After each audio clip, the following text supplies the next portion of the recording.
I held up the mason jar to the laptop. I forgot that I'm no longer using the laptop mic, even though I got this new mic fucking months ago.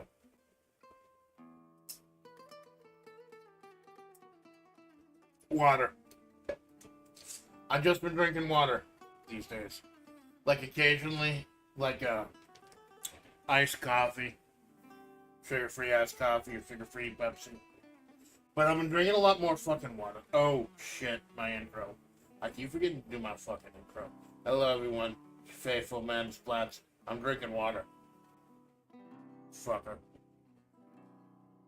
I'm sorry, I'm just kind of entranced by she did freaking me.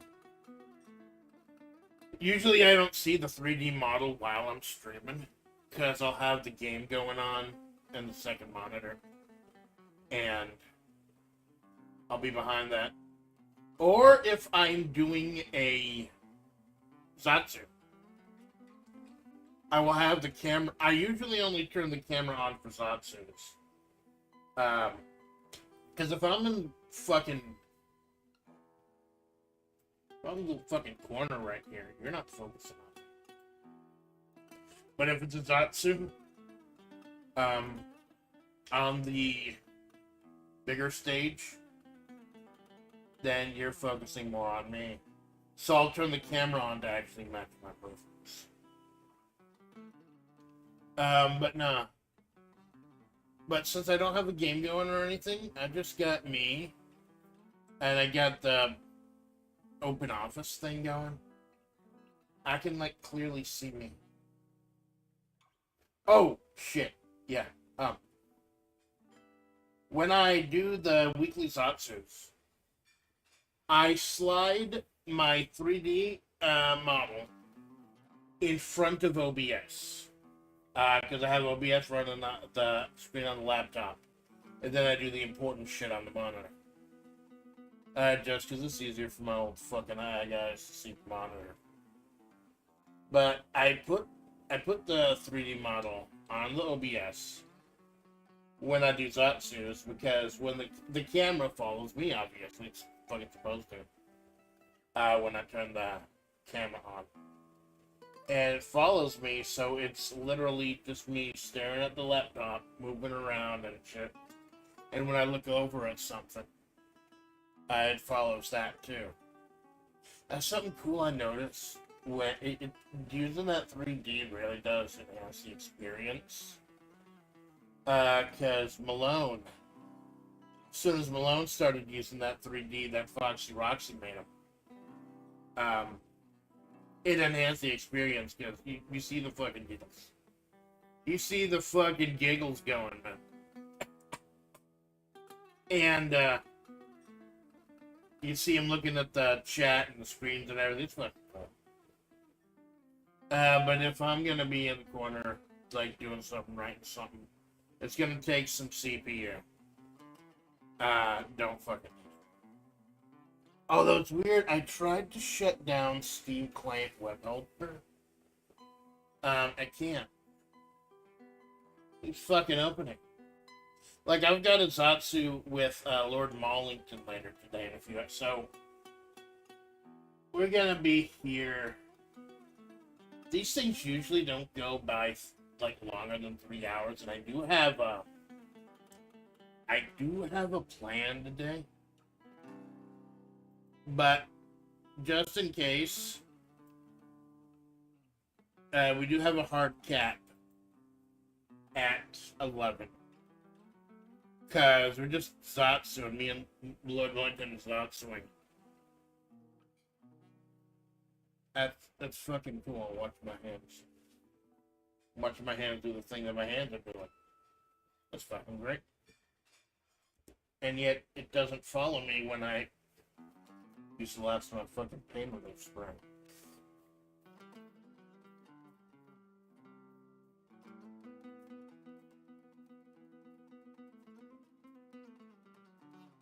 Because my back is shit. Because my life is shit.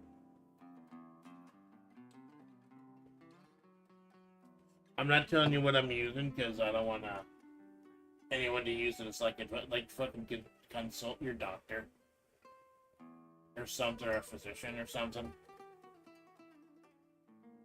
But I fucking think I know my body by now. But yeah, Foxy Roxy made, just yap a little bit before we go, because like I said, we know what we're doing. I might actually pull up the lore video, just as kind of an indicator, because plan today is, we're gonna go ahead and outline the factions of Majavre, and then brainstorm about Alpha Splatts, the big, hulking, muscle-bound, ridiculously strong version of Amanda with huge pecs, and trying to decide whether or not it may be canonical, or there's just something for like thumbnails and AI art and shit. You will be seeing more of that fucking art. And if you do enjoy my AI art shit, my 90s anime inspired shit, stop by the fucking Discord. I dump my AI gens like once a week or so. That'd be fucking cool. I feel like maybe I impose too much, but it's literally the fucking AI art spam thread for a reason. I'm literally fucking spamming. And it's so, like, I get so many because it's so easy to fucking do, too. And I use Google Bing Create. Because it's the only one that really gives me the anime aesthetic. That did I just fucking call it Google Bing Create?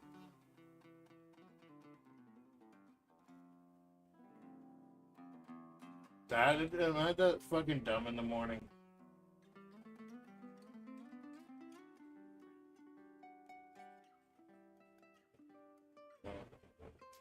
Yeah, I use Bing Create because even with all the lures and everything, considering that Bing is actually tied to a fucking search engine, that's not Google.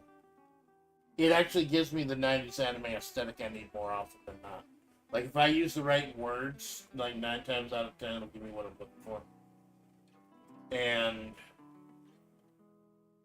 it's fucking cool. I had to roll a few more times to do the Behemoth Alpha Splatts version. But that's something.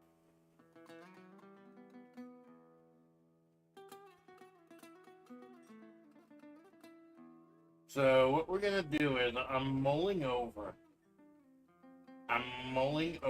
like, pulling up the lore video again, just to give y'all a reference if you didn't have one.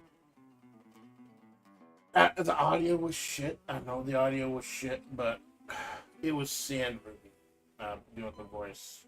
And Sand Ruby's voice is harder to pick up.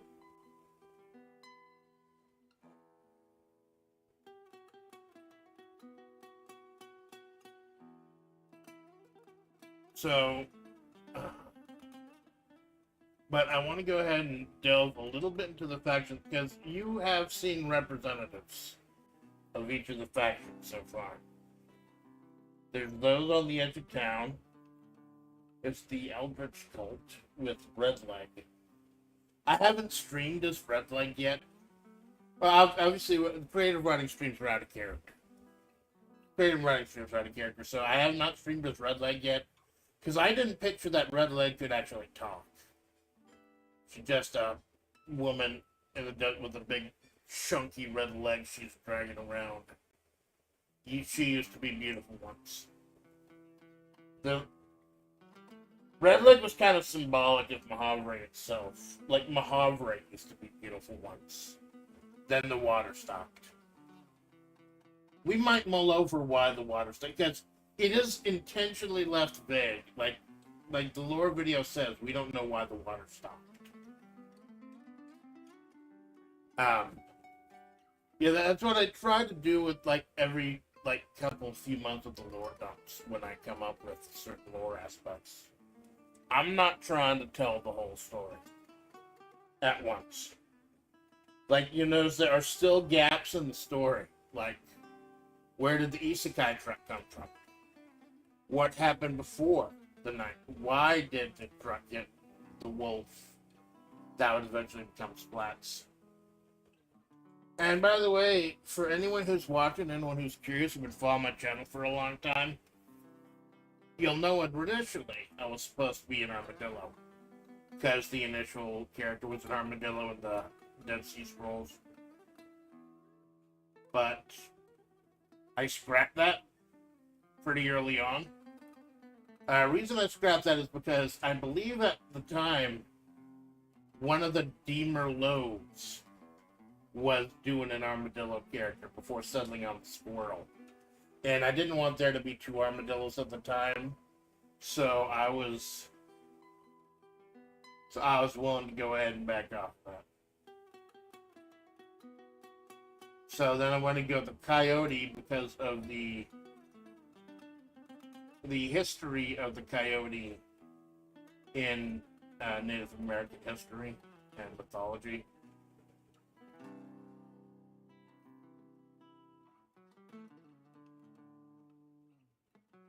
Ah, yeah, my fucking sinuses. We must be transitioning between seasons. Feel my fucking sinuses.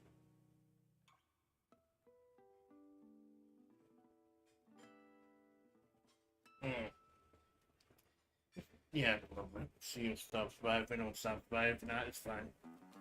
Like I said, I got a hard cap of 11 o'clock today. But this stream shouldn't be nearly as hard or as with difficult as most of the writing stream does. Because they're just fucking brainstorming and getting down what we know on paper. Quote unquote.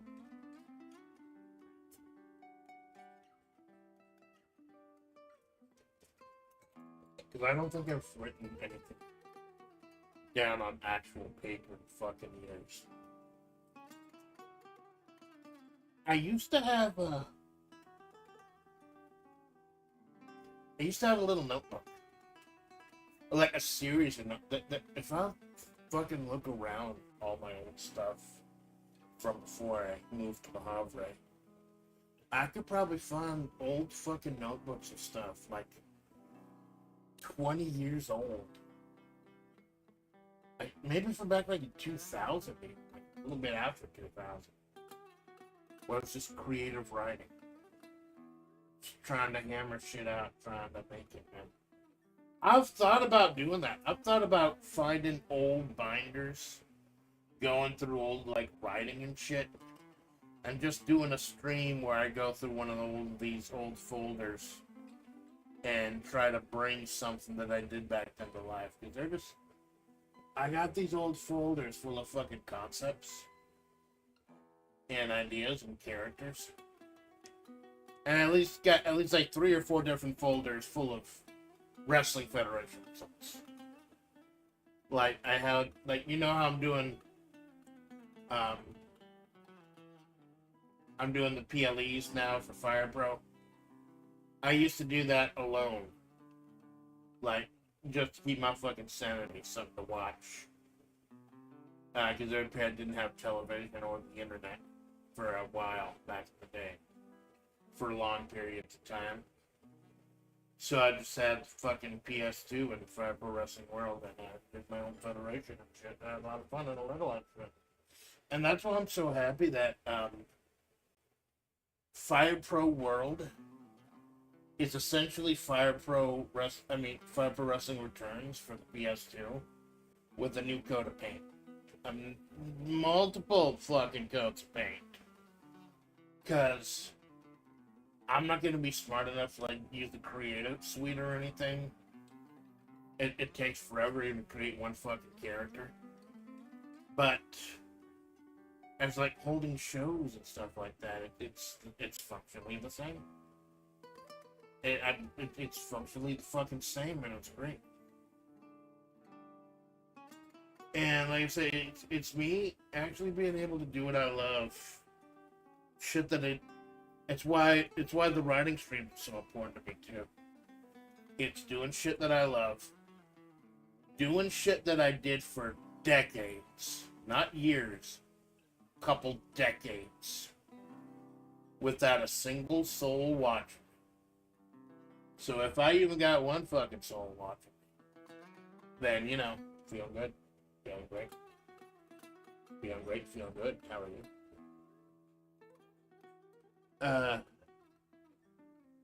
So before we start putting anything down on quote-unquote paper, I just want to briefly apologize for last night. I created a room. So what I'm trying to beat the Mega Man Anniversary Collection. So I can get off my fucking thing. Off my fucking Steam. Make some space.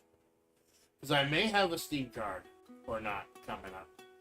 Like the big Steam sale is over and I got UFO 50 for that. That's going to be fun for a month. Fucking months. I might want to do a Darkest Dungeon stream later this week as a gorilla, because I had to cut that one short because I was like had worries about the fucking possible botting. Although I looked around, I talked to YouTube, and the views are still there, the hits are still there, so someone might have just raided into me, or like I said, Vinny Vinesauce, one of the biggest streamers there, has been playing Darkest Dungeon again, Darkest Dungeon 2. And I might just be catching a thermal with that. Or they might have just liked the thumbnail, because that, me as, both me and Alpha Amanda as Abomination. Fucking fire. I play that game so fucking much. I honestly stopped playing Darkest Dungeon. You should know by now that when you get into a writing stream, it's going to be a little bit of a Zatsu also. Because, why the fuck not, right? Why the fuck not? But we are going to do some writing eventually, but I do like, I'm trying to do pictures. I got so disheartened and I quit playing for a while. Because I was just spinning my wheels, fucking doing nothing. And now I'm actually making a lot of fucking progress. Actually beat the Shrieker by laming him out. Like, he disappeared. But it counted as a win, and I still got the 8 trinkets back. Like, I think all of them were shit. But I can still make money off, you know, trinkets the ball was paid for, but... so I'll pull up the fucking notepad. Why not? Why the fuck not? So me and Sand Ruby alternately posing as different classes in the game. Which one's done so far? I'm so close. I'm trying to. There we go. I got like 20 notepads open. I'll tell you what I got open. I'll go through, not 20, but came from left to right. I got a few important URLs. The text, the HTML or whatever it is text that keeps my transparent chat transparent. My hashtags, which I don't use anymore because I'm told hashtags actually hurt you. The card for my first ever show with Rock versus Lita as the main event. The card for the ECW show. Card for the WCW show. Notes for the fanfic. The fanfic is on hold, by the way. I think where I stopped it with me getting to the convention center in one piece, that's a good place to put on hold for a while. Like, that's why this has been pushed back a few times. I just could not get the underperformance right, like trying to plan things out. And that like the plan was gonna be they're on Nicole's tour bus coming to Majavre. It breaks down, and then after a little interaction between them, they come across Juliet Romero, the glowy, member of the CIA Post Radio Free Majavre, and she helps them out, and Lennox jokes ensue. But I still have to do some research on that shit. Like, the failed concept I was talking about. I didn't have any pictures because the pictures were on my phone. I might upload them later. You'll notice Friday night I'm doing football night in Majavre. I'm playing some old football games in my death slot. That's because originally I was going to do a blonde martial arts woman who loved football and did football commentary. By the name of Sean, Xiang, last name Mad''Xen. Sean Madden. You fucking get it? But then I realized, no, they didn't have to pretend I actually know shit about football. So instead of portraying a character who's great with football, knows about football, playing football, I'll just be my dumb fucking ass self. So yeah, some concepts just don't fucking make it past the stage. But anyways, what's on my notepad tab? Yeah, notes for the fanfic, which is on hold. Oh, this one's completely blank. I wonder what I fucked up. The lyrics to Chain Reaction.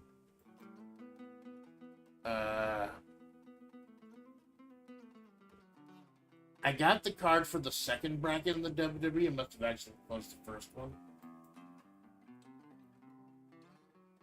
There's the list of Dark Stunted ones I've used. There's the third WWE tournament card. There's the script for the lore video. There's the card for New Gods of Majavre. And a blank one that I was using for the robot weaknesses in Mega Man 5 last night. After the Mollington interview, if, like, I get the personal shit I need to do done, I might go ahead and do 6. I might. But I will do it a lot earlier than fucking 8 p.m. Because, holy shit, 8:15 p.m. rather. Holy shit, Mega Man 5 took way too fucking long. And again, I do apologize. I got real fucking heated about it because I knew I had this morning. But this is the nice fucking palette cleanser for me. I'll be yapping and zatsuing and doing some writing. Thing I love to do more than anything else. Like I said, when I was reprioritizing things on this channel, creative writing, number one. Even above Zatsus. And I mean even above collaborations. Because I fucking love this shit. And like I was doing this, I don't care if nobody shows by, or stops by, or chats or anything, because I know it's 7 in the fucking morning. But this is stuff I was doing for decades. On my own, without a single soul reading it. Except maybe one family member. And it's still a fucking rush when I figure out where a story needs to go. Or who somebody actually was. But yeah. Here we go. The list of... Because I fucking love doing that. I love, quote-unquote, cosplaying as the characters in the thumbnails. It's something striking, something interesting. Like I said, it's AI art, but I'm not making money off of this at all. I'm not. So I think it's okay. It's kind of like fan art in a way. But I know if I were ever to get monetized, I'd probably have to stop using AI art. Because there's this whole weird fucking legal thing about it being like kind of chopped and screwed. Okay, so Highwayman was the 8th episode. Man at Arms episode 9. Vestal episode 2. Leper episode 3. Flagellant episode 16. Plague Doctor episode 7. Hound Master episode 14. Jester episode 4, Arbalist episode 5, Abomination episode 17, Shieldbreaker episode 12, Hellion episode 6. And I know Sandy also did a few cosplays as the villains, quote unquote. She did one as the Ancestor, one as the Fanatic, and one as the Countess or the Duchess, the final boss of Crimson Court. And she really is the final boss of Crimson Court, because the fucking Statue Guardian thing, that's more of a bonus boss. That's more of like, if you beat the Duchess, you beat Crimson Court. You go back and fight the Stone Guardian boss if you want to like get extra trinkets and shit. Hello there, hey Jinx. No, I'll fucking bring up Darkest Dungeon, you fucking show up. Thank you for stopping by, my man. But yeah, so far as actual classes to put on the thumbnail, Crusader, Grave Robber, Antiquarian, Bounty Hunter, and Occultist. I never run Occultist, so I probably won't do Occultist until every single one of the last one is exhausted.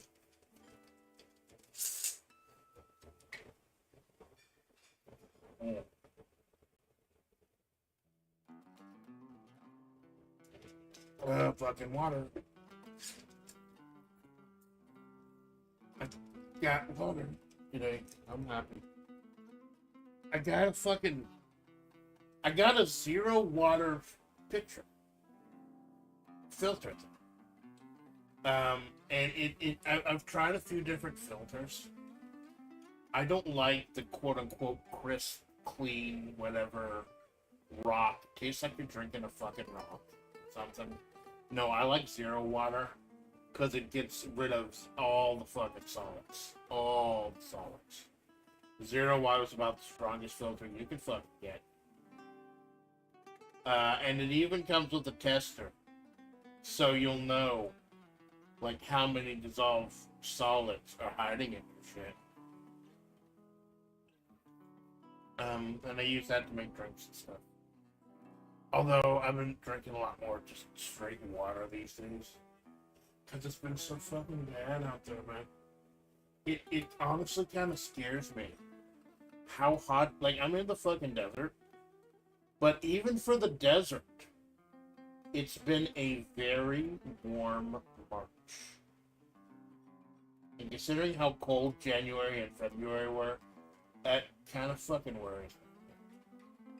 Like, no politics or anything in the desert, but it's been a lot fucking hotter than it's been this time. Like, I used to have to wear a jacket and a coat on my birthday on March 22nd, going out and doing shit.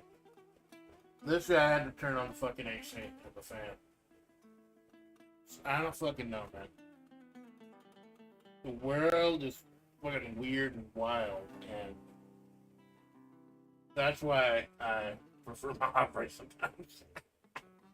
I mean, I know I gotta touch fucking grass and deal with people and shit. And work and everything. Work is good fucking.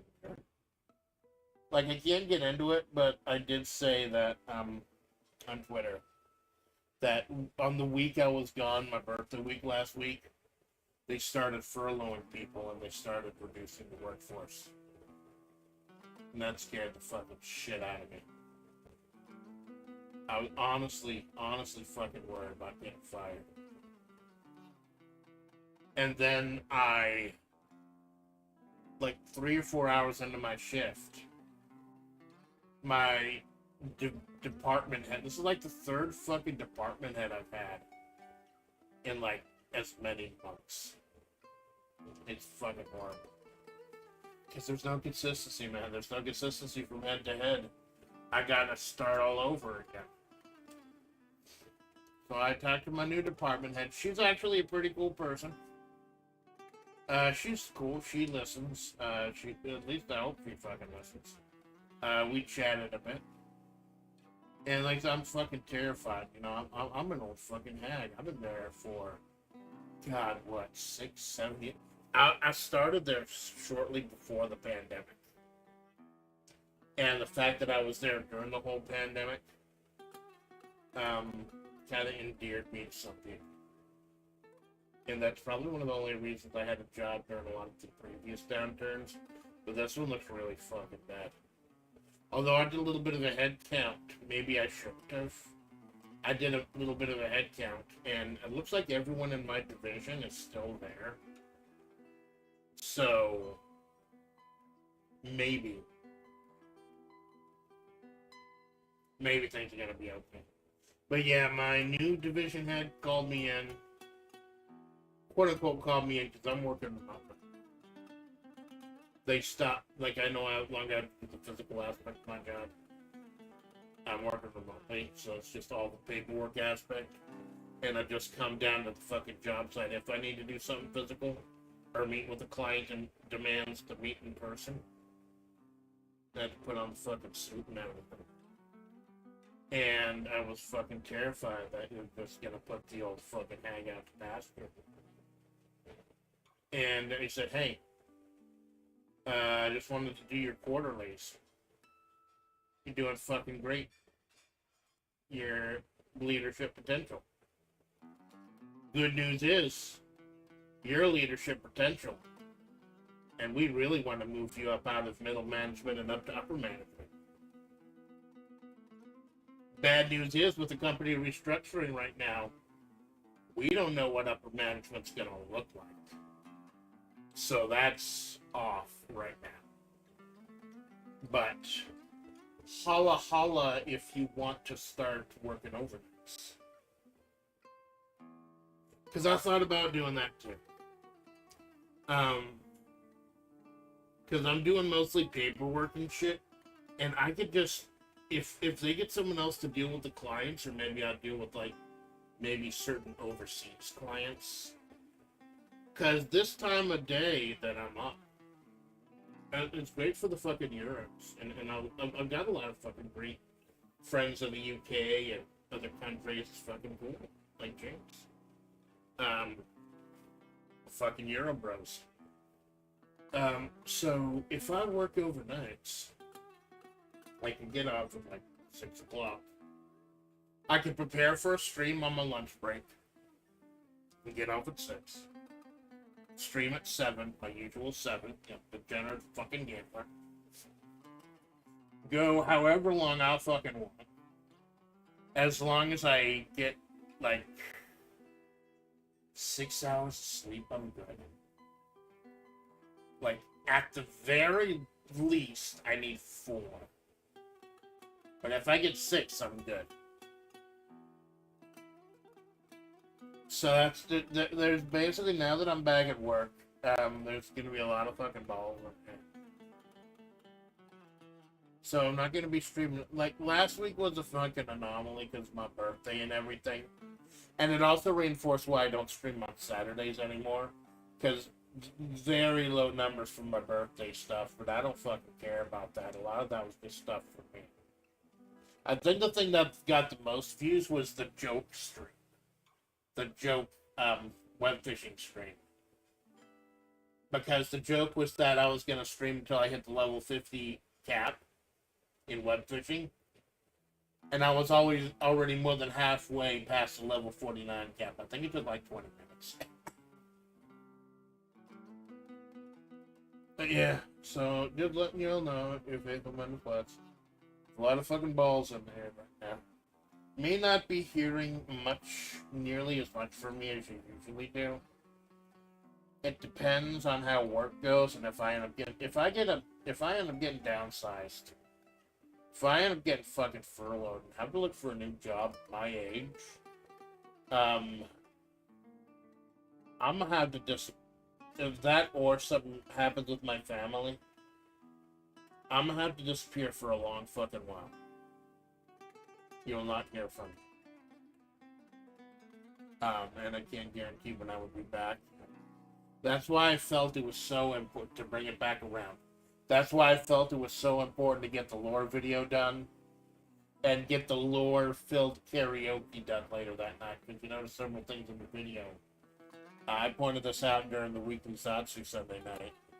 A lot of things in the video actually pertain to the karaoke. Like, the karaoke was obviously for fucking singing, and I did Chain Reaction from the New City of the Wolves game. I think it was the first VTuber to ever sing that song. Cover that song, rather. But most of it was about the lore, especially at the end we found out that Sandy, who is either a coyote spirit or an eldritch abomination posing as a coyote spirit, we still don't know, said that I was not a coyote. I was not one of her people. I was a wolf. But now that also goes to the coyote spirit is not supposed to be just in charge of the coyotes. The coyote spirit is supposed to help humans, period. But Amanda wasn't even human before. So that leads us back to the lore of what we're writing today. Just gonna hammer out a few things. Like I said, I got an interview with Wallington today, and I'm still kind of wrecked from Mega Man 5 last night.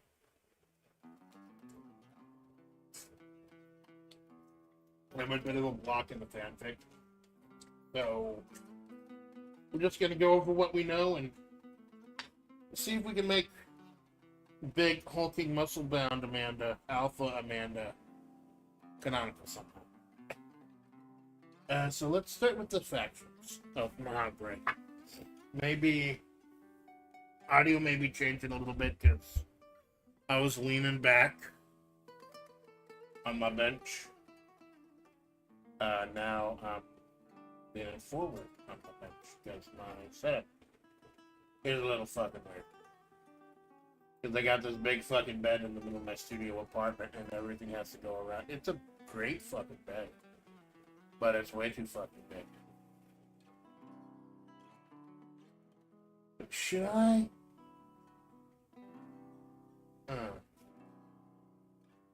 Should I pull up the lore video?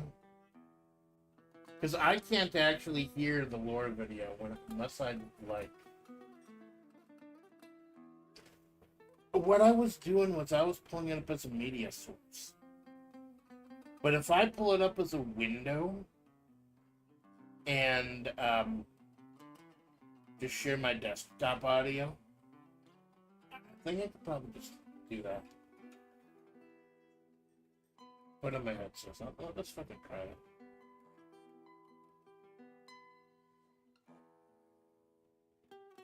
No, I get my sick VPN.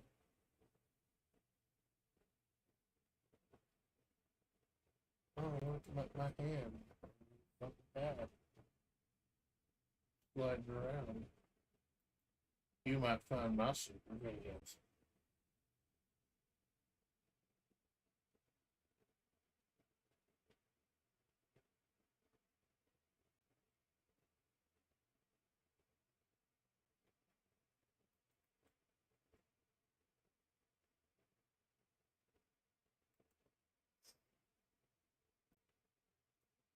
And for those of you who noticed it was perfectly square, remember when San Ruby first premiered?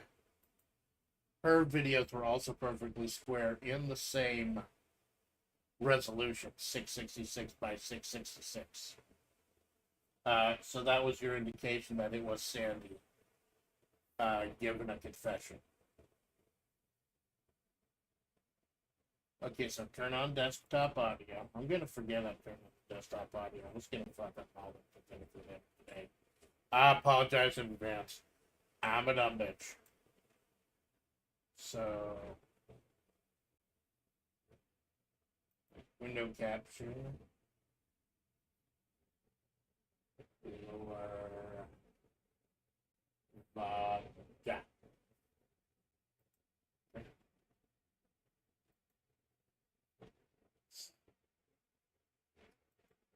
Plan again. Nothing fucking fancy anymore. Today was not.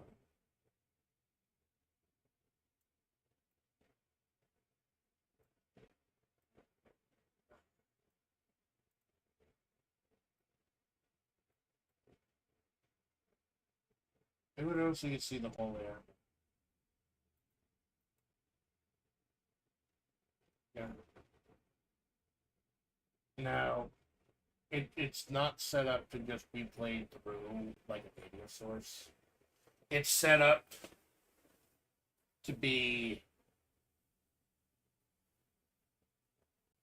okay.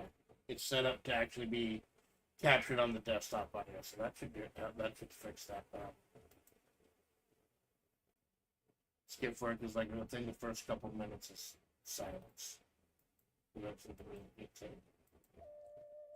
All the music for this video, by the way, was done in Pixabay. This the free website. Because I've been looking, like my anniversary is on July 17th. And I've been trying to reassess what I've been doing and where I've been going with this channel. And although I have seen a lot of evolution, like I made my own 3D models, like Foxy Roxy didn't make my 3D models, I made it myself. I do see a lot of the stuff I'm also doing. It's kind of the same. Which is like, I don't think it's like stagnating or anything, it's just what works. Doing what fucking works.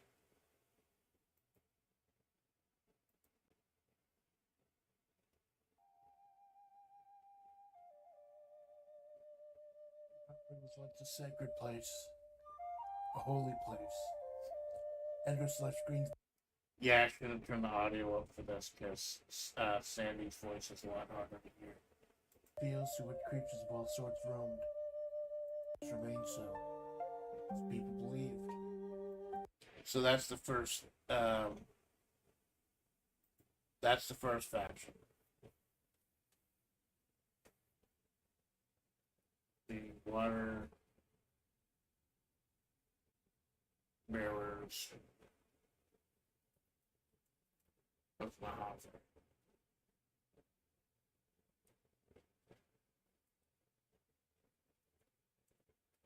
They were the ones that and travel its sacred ground water temples. There are tunnels and shit, but I figured it'd mostly be like a network of temples. Kind of a video game thing. You know, the fucking water temple is the one that's always supposed to piss you off. So that'd be the hardest to fucking if Majavre ended up becoming a video game, you eventually the water temple would be the most important part. Water temples.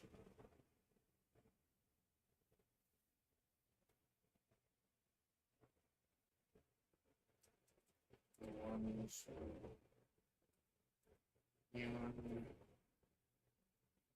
gods closest gods. Because everyone could commune with the gods back in Majavre. It's just they were probably the closest. Since they actually served the purpose. And then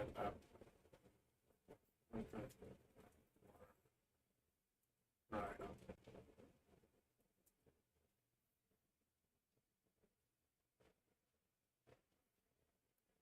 Most of them being part of other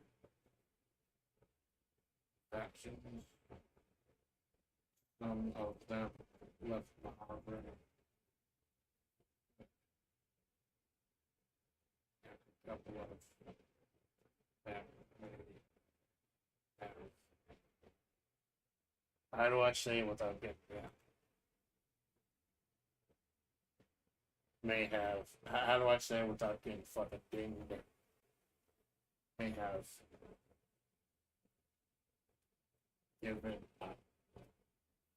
location notes. There was a. I thought about including human sacrifice, but I think that's kind of a trope that's done to death. The human sacrificing has just been fucking done to death. Literally. But still, there's the question of not only where the water came from, but why it stopped. Like, it's implied that it's because of the Eldritch Creep, but the Eldritch Creep could have come from the water being gone. I'll put that on the tip. Did the water dry up because of the presence of the Eldritch? Or did the Eldritch move in because of the absence of the water?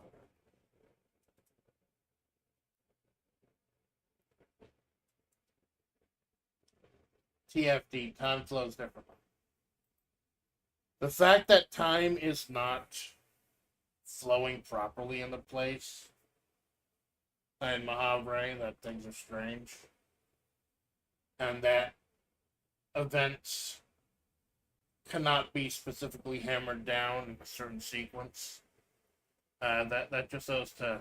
I don't feel like it's a cheap literary device because it's something that is inherent to the fact that you're fighting eldritch abominations in a once holy place. Things are going to get fucked up. Space-time is going to get fucked up. So TFD, time flows differently.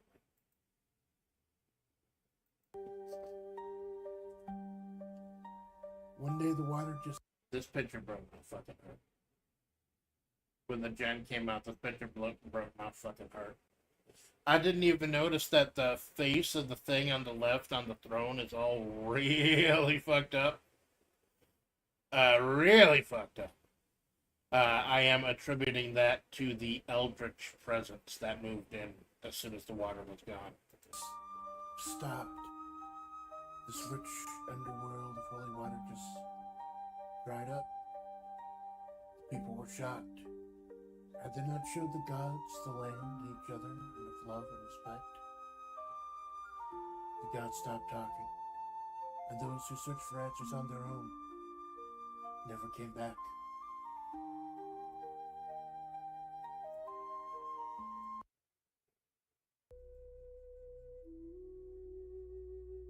And here comes Sandy, aka my E. You notice my E also kind of an influence of what she looks in, somewhat like a... She's not nearly as jacked as Amanda Splatts would be, but she's supposed to be more androgynous. Like, I was supposed to be androgynous as well, owing to the whole 90s anime OVA thing. But after a few dozen initial pictures, I realized I looked a little better with titties. So, I fucking love it. But Ma'i's supposed to be androgynous. The only reason she looks like me is she's copying my body. Because she's a trickster. She's a coyote spirit. A trickster spirit. The one slush field of Majavre dried up swiftly. It's not coming back. This is basically Sandy letting everyone know that the water's not coming back. And now there's a question of, is she eldritch or not? Is Ma'i eldritch or not? Is she an actual coyote spirit and she was there to guide the people? Or is she an eldritch abomination here to usher in that's going to be a big question mark. I think that's going to... Every good story, a lot of good stories, usually have a big question mark hanging over them. And you feel a definite change, a definite turning point in a story once that question is answered definitively, if it's ever answered definitively at all. Like in the X-Files, like, is aliens real or not? Like, is there, like, a real explanation behind the shit or not? Or Twin Peaks, who is Bob? And so that's going to be the question hanging over. Is Ma'i an eldritch abomination who is manipulating Amanda? Or is she a generally caring coyote spirit who just does not know how to handle talking to mortals? Because she's a god. And that goes back to the little improv bit at the end. But yeah, we can skip this part. The fact that this has not killed the rush of flow on sacred land were tell them why it stayed when the rest of the gods had left. My E was simply the harbinger for the end times. Yeah, that's the question. Like, why is she the only god that's... Number one, is Ma-E the only god that stayed? And number two, if so, why? If not, why like all of the rest of them? And that goes to, is she truly a chaotic spirit or is she another abomination? It's still not 100% sure yet. All we know is what Sandy has told us. And we've established multiple times that Sandy is not a reliable narrator. Sandy is a coyote spirit, a trickster spirit. And even the fact that Sandy told me that I used to be a wolf, that can be in question. Because we don't know whether to trust or not why she would say that. So Sandy is an unreliable narrator. We can't really trust a lot. We have to like go by what there may be other evidence of, like people like General Bun Bun, who are actually there at the time. There we go. It's the first major fact of the Red Desert Army. I've spoken about the Red Desert Army before. I've actually streamed with Bun Bun during was it the stream that will not exist? It was a little goofy joke stream during daylight savings time. During the 1 hour we go back on daylight savings time. I had not established who General Bun Bun was at the time. I'll let this play before I start writing it out.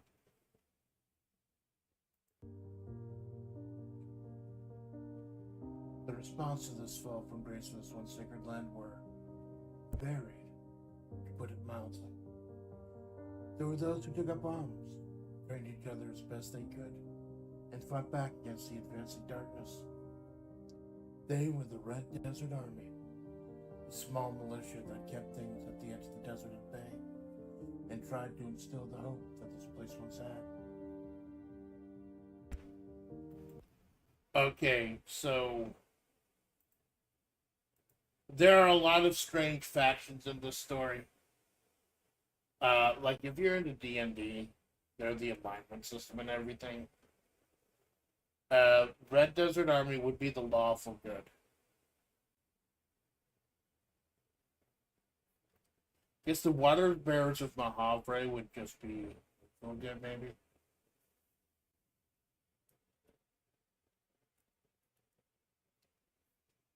But the Red Desert Army, I guess it'd be lawful good.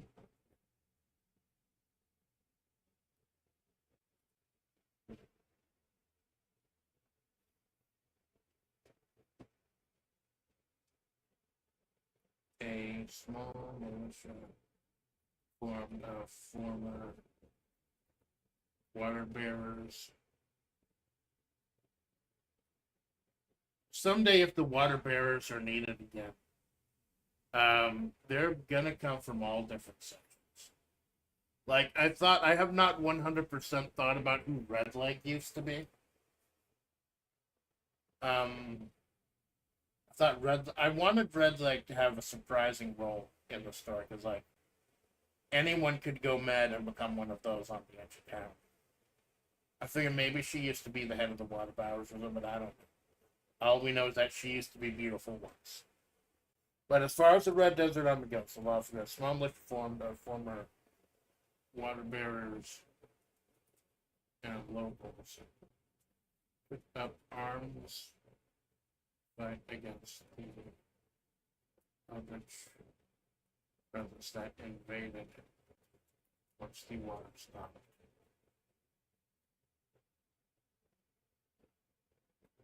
Hopelessly outnumbered, but had weapons that could fight darkness.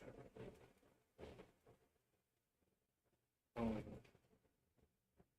to the materials make these guns coming from sacred water temples.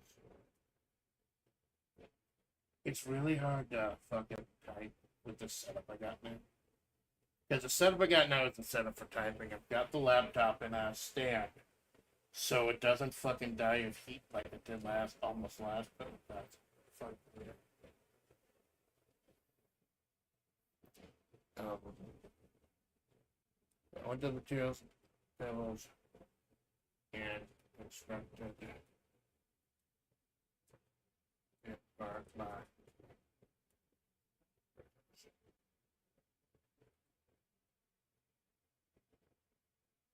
So yeah, you'll know in the fan fiction, when Malone got hold of a Red Desert shotgun, it actually did.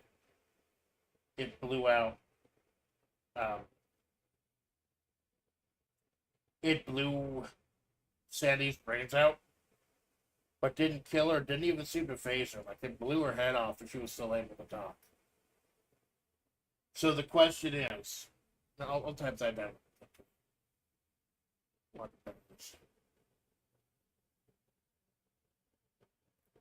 this plays into the question of is Maki actual AOB spirit or eldritch abomination.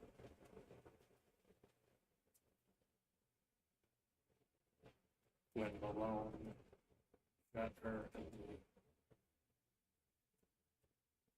the face with an RDA shotgun, it barely phased her. Is it because not public or too powerful at eldritch? So, did it not phase her because she's like the final boss, or because she wouldn't even qualify? I think that's going to be until I hit the next big arc in this story. That's going to be the overarching question: is Ma'i eldritch, or is she actually the kind of eldritch? Because there's evidence to both. Like if you saw when Amanda met Sand Ruby, there were questions for both. And when Amanda met Sand Ruby, that was not told from Sandy's perspective. That was told from an omniscient third-person perspective. So you can actually believe what happened that night.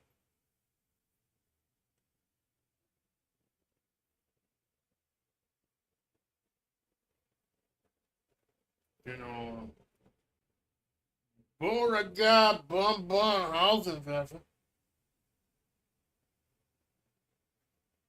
You know what? Fuck it. Fuck it.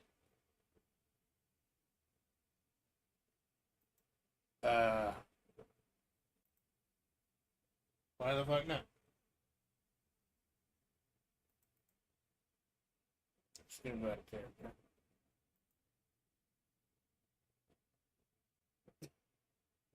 I keep forgetting that Bun Bum's like 2 feet shorter than Amanda. Small. General S'more. General Bun Bun was a member of a 5-star general in the RDA, but has since retired from active service. And it seems she's selling off old supplies, either implying that the RDA has mostly disbanded. And I think I covered that in the military section, that the RDA has mostly disbanded because now the military is involved and they had to take charge. or that there.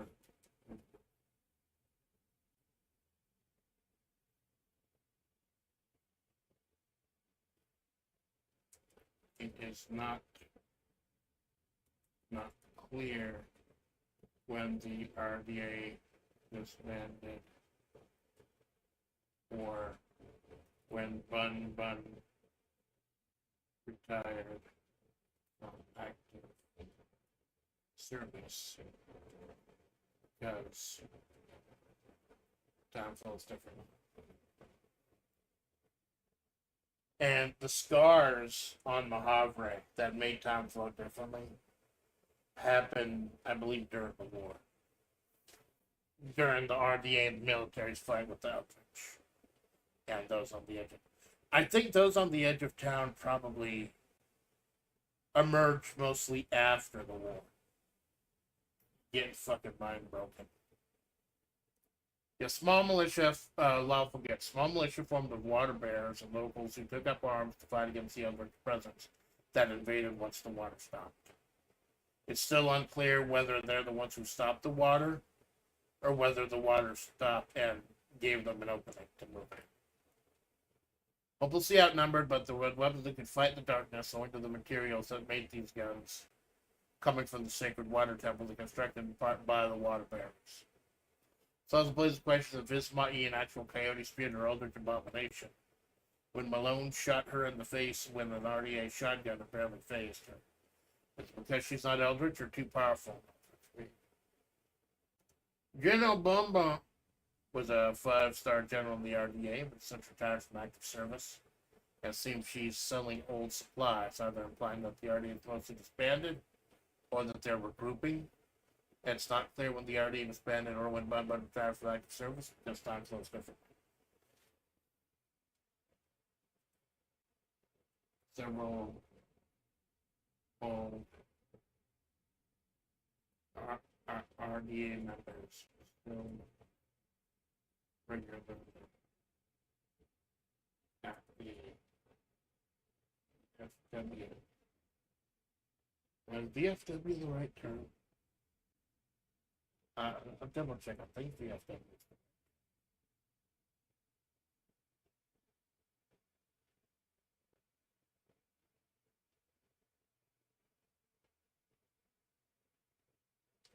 No, VFW is Veterans of Foreign Wars.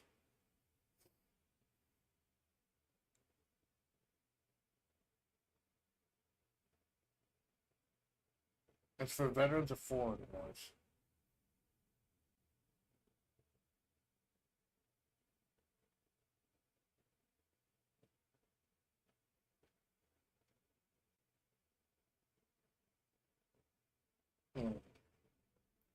What would be like a VFW hall for...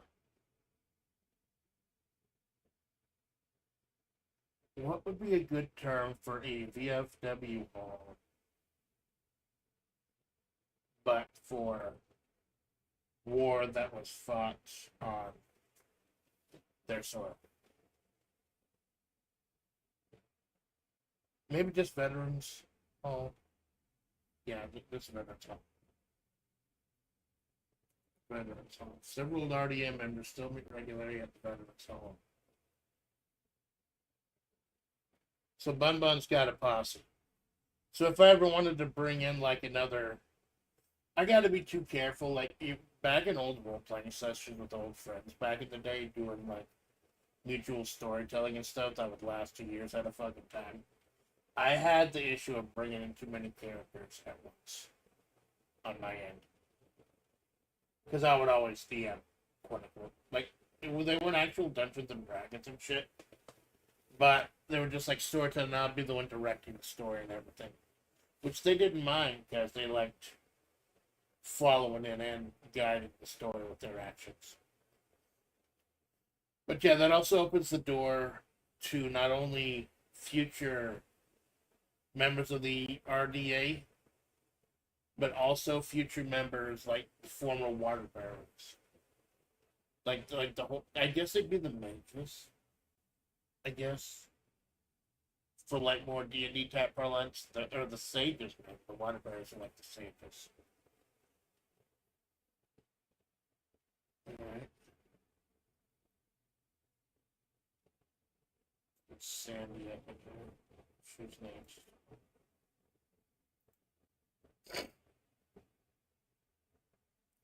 Now, those on the edge of town might, like, narratively,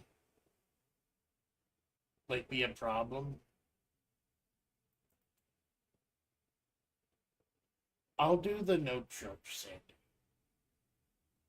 Because No Church Sandy, from my No Church of the Wild cover, no mask. So I don't have to keep fucking with the mouth settings there. Just to do Sandy with the mask, I had to turn off the mouth detection settings in the Magic Man. Just not gonna fuck with that. I'm just gonna be a tiny little in the corner for like a couple minutes. So that's the RDA, and they're like actual good guys. On the side note, I think this is an amazing fucking picture. It took a few rolls to get it, a couple of orange dogs, but I think this encapsulates those on the edge of town perfectly. There were those who went mad, started embracing the shambling dinosaur they once had praised the gods of this place, started worshipping it as they had once worshipped them, gave in to fear and despair. They became those on the edge of town.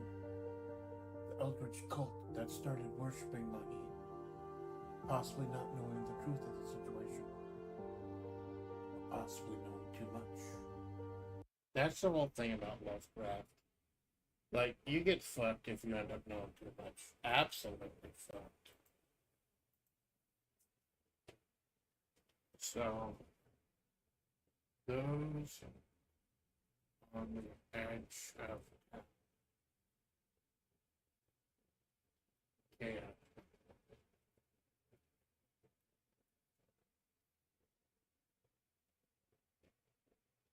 I don't know. Would they be?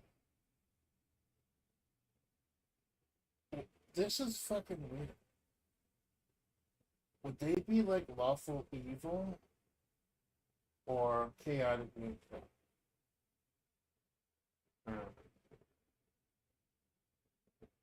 They would. They're following. They're not following anyone's instructions, regardless of the fact that the cult is supposedly based around Majavre as an eldritch deity. They're not actually following any instructions of her. They're all just mad, and she's just something they can hitch their little wagon to. Like Majavre barely acknowledges them. So I'd say chaotic because they're not out to actually be evil or follow the evil machinations. They're just no, I don't. Yeah, but you fucking would jinx. Now I figure though those on the edge of town probably weren't a more recent than the RPA.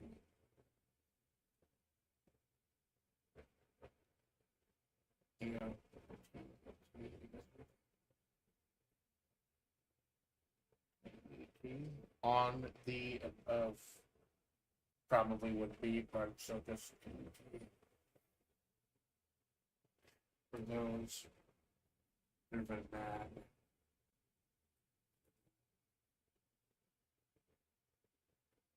Be nearby other presence, the horrors of war for their own hopelessness.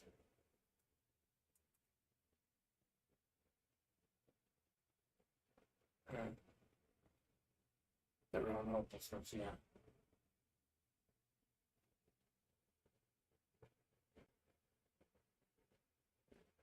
The leg is one of their priestesses, but there is no real command for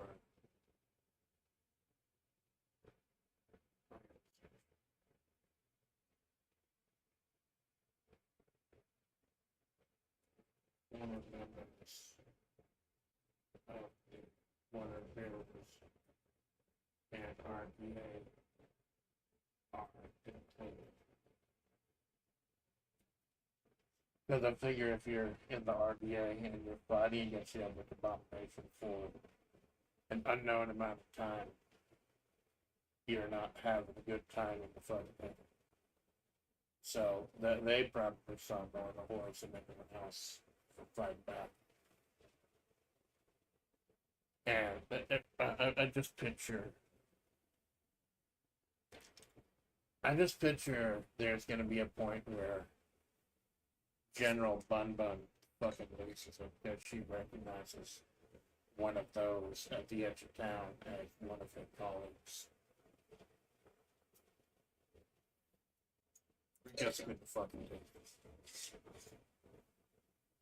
And they're more and more being driven mad from despair and hopelessness.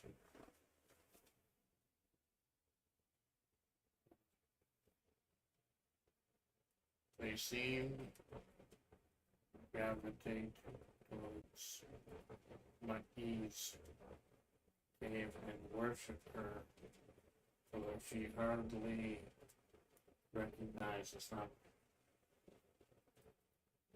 Ask what could do for her, or what she could manipulate her, or what she could manipulate them to do.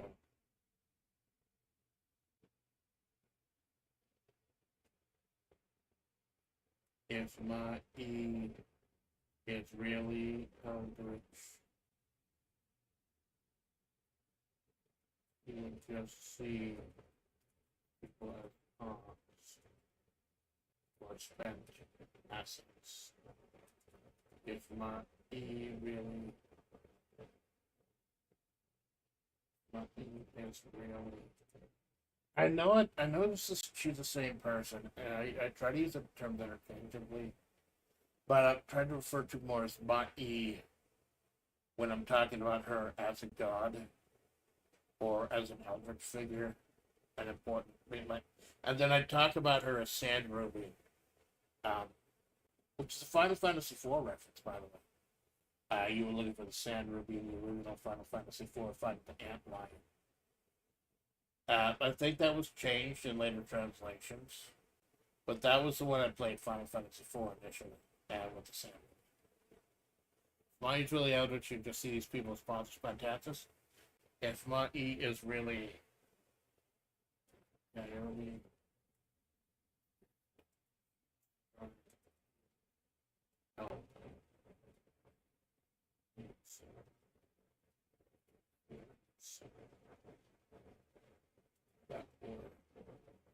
because if she really was a coyote spirit, then these people were under her care. Because, like I said, the coyote spirit was not just supposed to watch over coyotes. The coyote spirit is supposed to watch over humans as well. Broken humans that were under her care.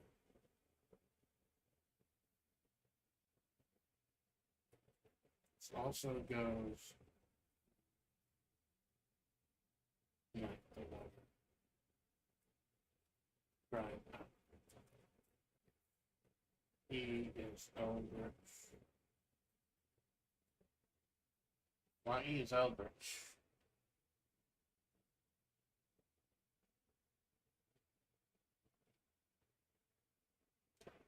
She either had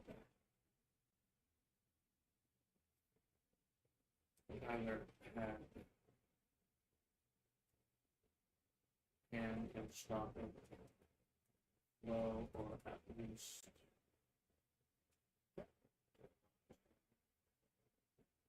and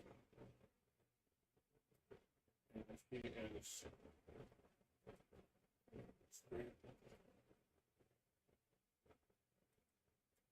he was there to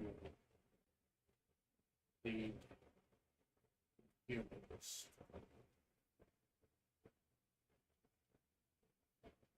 through what was going guaranteed to be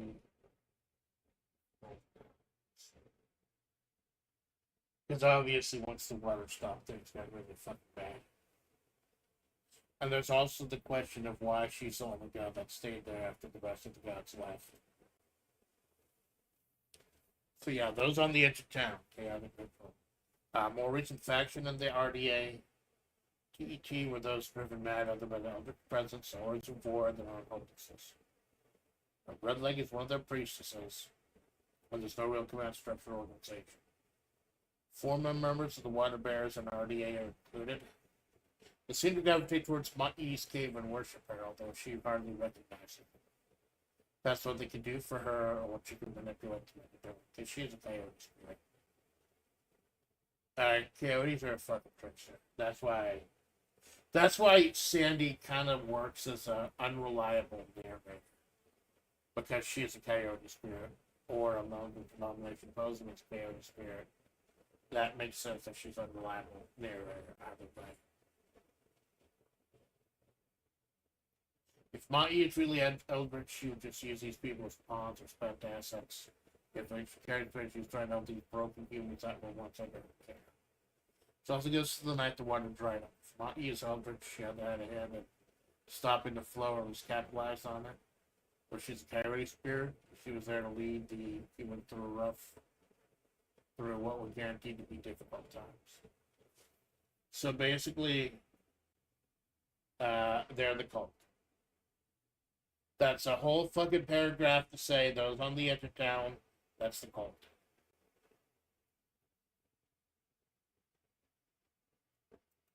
I'll stick with Sandy for the next one. Because I don't have a character for this faction. Still more fell to their most basal human impulses. Greed, narcissism, and a desire to watch the world burn. They weren't happy with the slow rot that had taken place in Majavre since the water dried up. They wanted an active hand in its destruction. They wanted to cause as much pain and suffering as possible. These people became the Rattlers, gunned by a society they desperately wanted to be a part of, and actively tried to destroy. So the Rattlers. I'm not going to spend too much time.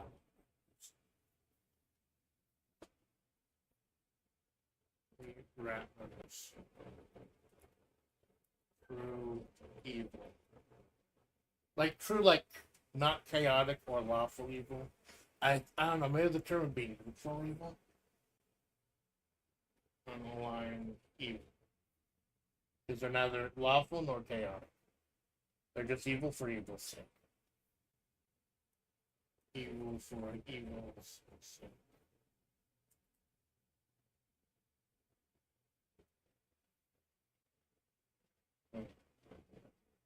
I hadn't put too much thought in the rat notes. Other than if I need someone who to be straight evil, straight antagonistic, that we've just got these rattlers there.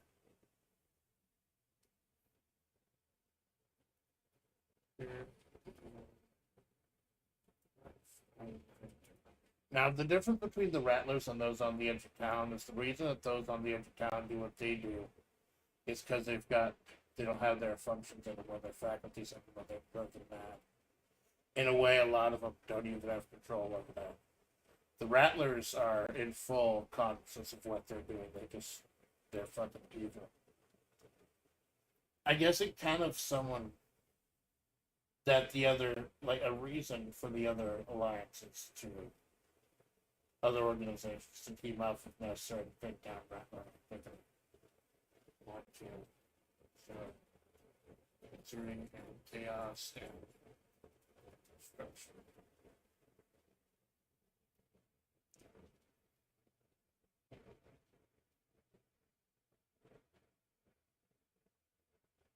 What am I fucking calling it?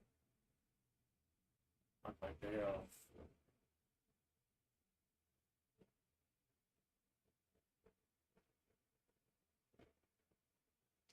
Why are you fucking calling me? What do you know?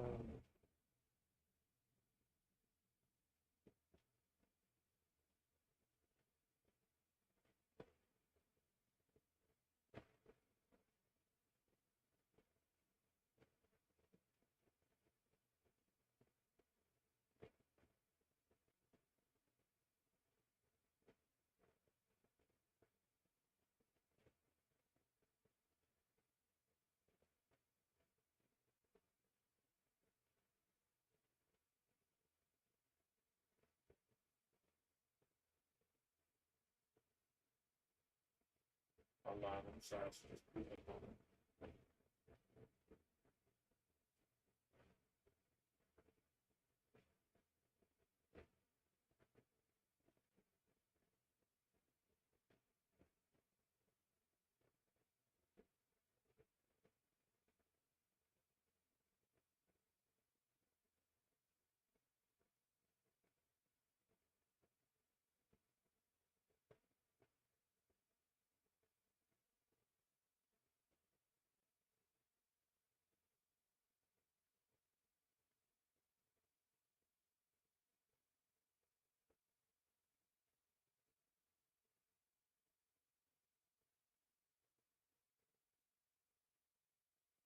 I like that. It is Wednesday, right? It is fucking Wednesday. Yeah. Someone doesn't know what they're fucking doing. I apologize about that. I use my phone to moderate chat to leave one of the windows closed. Or like leave that so I can completely close Brave. And then I get fucking spam likely and sometimes I get work fucking calling me. Wouldn't evils be chaotic evil, at least if you go by D&D as well? Well, I was wondering about that, James. Like, I was kind of wondering, like, would they be, like, true evil or chaotic evil? You know, while I got my fucking phone open, because there's evil for the sake of being evil. They wouldn't be lawful evil. There's no structure there.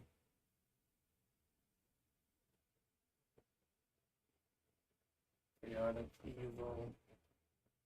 And neutral. Oh, it's a common search here.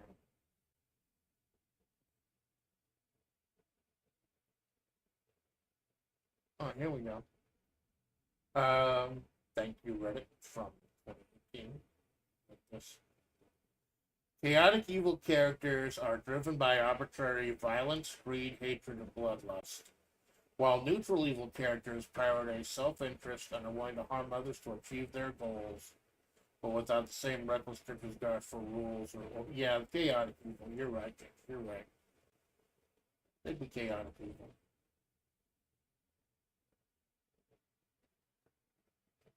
Good looking out for me, my brother. The Rattlers would definitely be chaotic evil.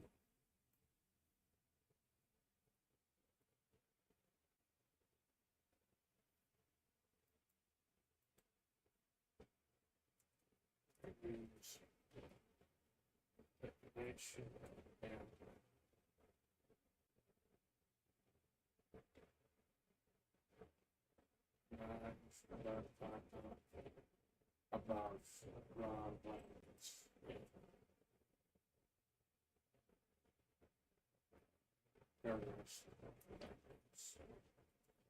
They're almost the same.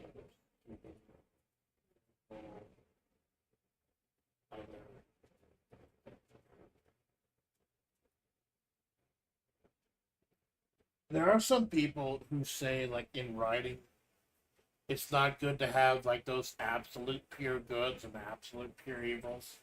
That everything, there should be, like, degrees of everything. But sometimes it's nice to have just a straight evil presence. Just something you can point at and say, hey, that's fucked up. That's what's fucked up.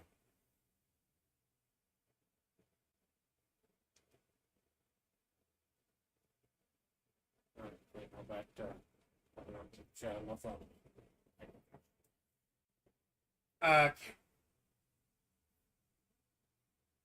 I'll admit I had not given a ton of thought to the Rattlers. They're kind of like cannon fodder after the fight that the RDA or those on the Academy they're just evil for being the sake of being evil. Uh,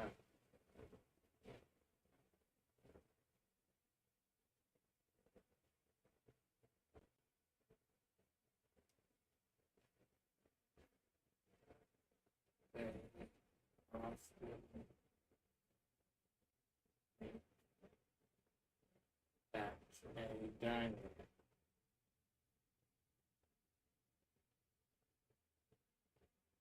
On the outskirts. Now that's those on the edge of town. They're on the edge of town, but they're still in town. The Rattlers are even further than that.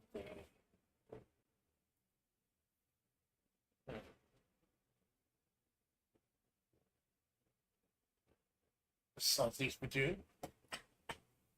Well, you know the Salty Spittoon. How salty are you? Nah. Well, I could pick up the fucking headset from it. Like, I love wearing the headset for like game streams and shit. But I also like just going with the headset off. So, let's see. For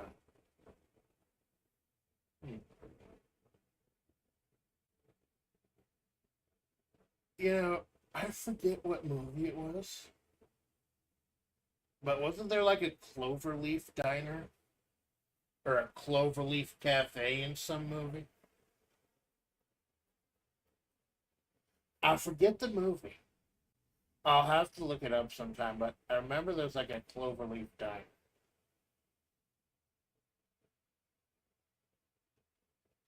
And that might be because, you know, it was just St. Patrick's Day like a week ago. Plus, you know, like luck and bad luck and Amanda being again and everything. I'll have to look it up. I think I'll go with the Cloverleaf. They offered me to the diner on the outskirts of town called the Cloverleaf.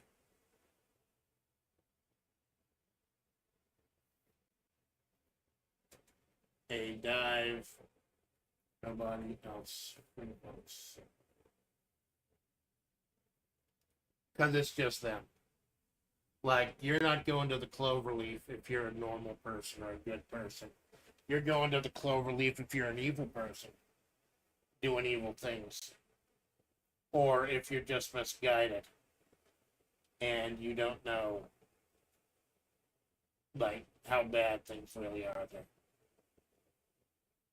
Like, if you're in the know and those in the know have to stay away from.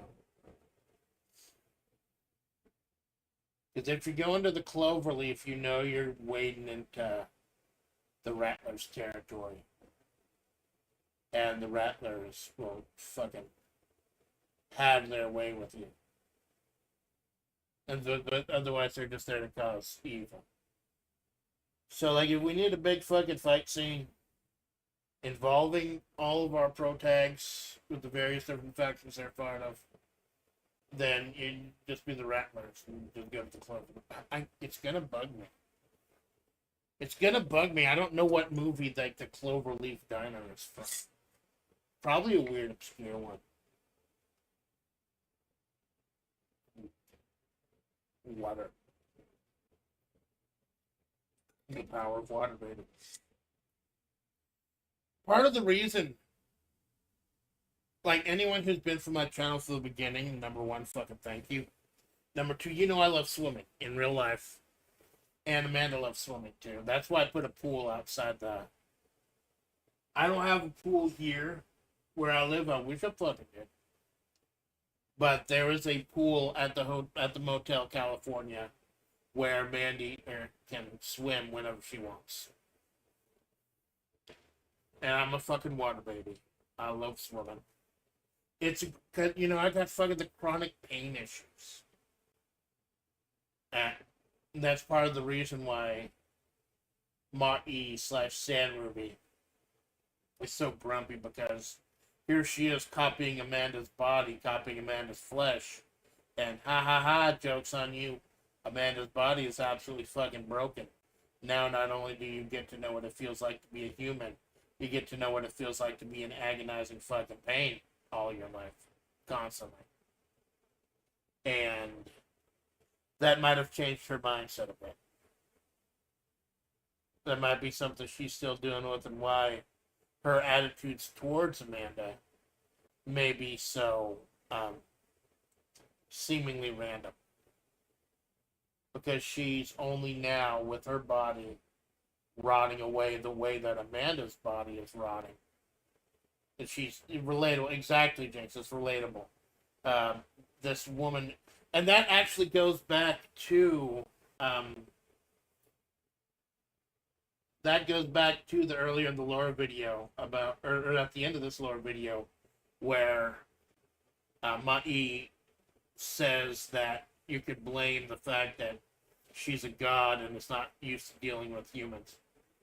That's why I want to leave a question as to whether Ma'i is Eldritch or Coyote Spirit, but I'm leaning towards legitimate Coyote Spirit. I'm leaning towards that. Because then you get a little bit of a redemption arc for her as well. But yeah, not a lot about the Rattlers. Pure evil, they've only to sow misery and chaos and destruction. They use manipulation and espionage, but are not above raw violence and terrorist tactics. There almost seems to be no real goal other than the cruelty. They offer me to dine on the outskirts of town called the Cloverleaf. It's going to bug me until I know what that's from. Dive nobody else frequents, and those in the know to stay away from. Not a lot about them. They're just like cannon fodder, kind of. So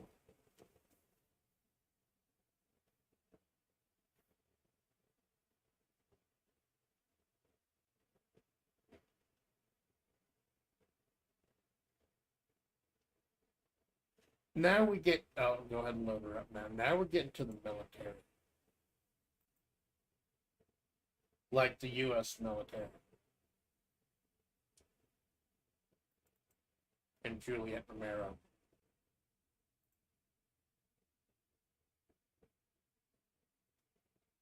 I keep forgetting everyone else is so much shorter.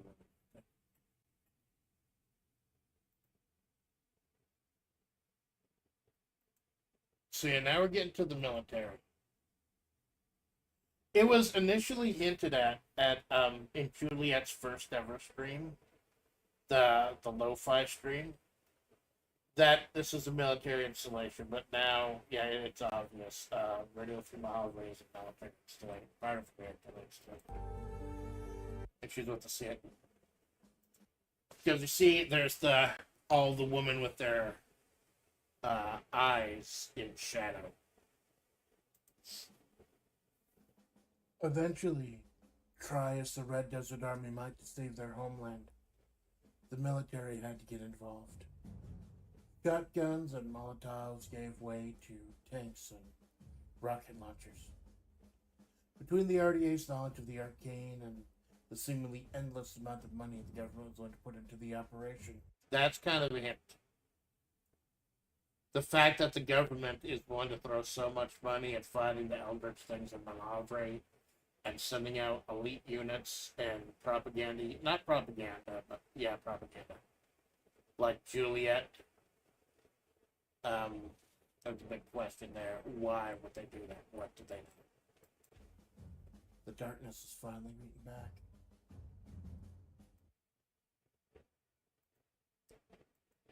So, the military. Lawful.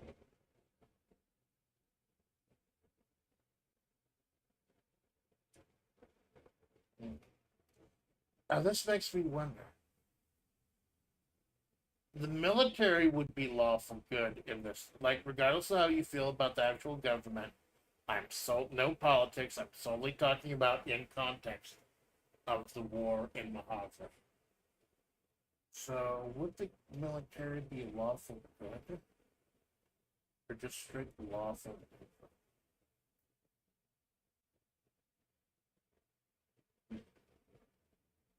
And what about the rebels?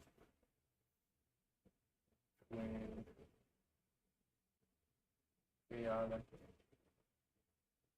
good and neutral good. Yeah. Neutral good characters do what's right without regard for the rules, or chaotic good characters challenge authority to create a positive change.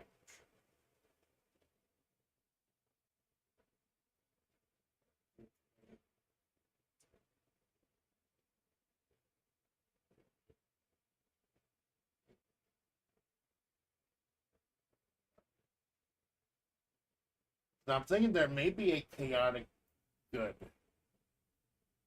chaotic good faction up there, but I don't think that'd be the RDA. The RDA would be, and even though the RDA is lawful good, I think the military would just be true lawful because they're simply following orders.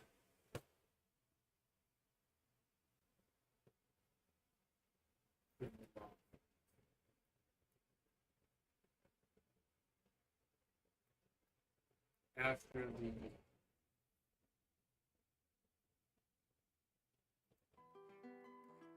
You know what? I'm gonna turn on the BGM. I'm gonna not using it.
Alright, I'm back.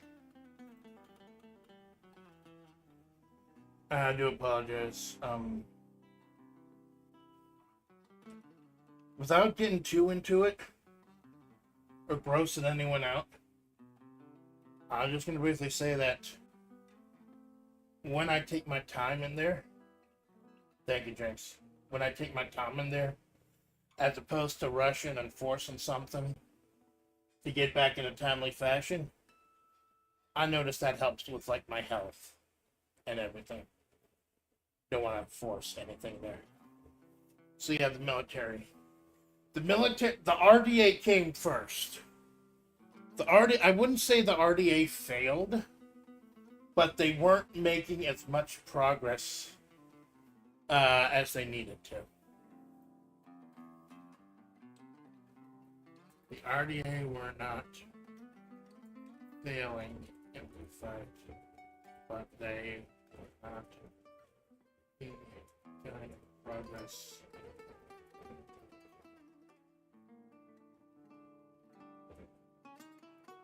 Eventually, word of the conflict in Majavre spilled out to the government. Now/what? Because if Majavre is supposed to be its own autonomous region, the question is, how did it spill over so badly? Like, what could potentially leave Majavre and get involved? Or did the government possibly have something to do with the water as well? That's an outside idea. I'll tell you what, the Tau/Line. And they were forced, and they're going.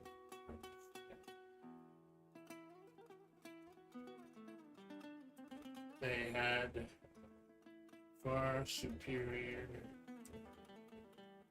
equipment, but it was not designed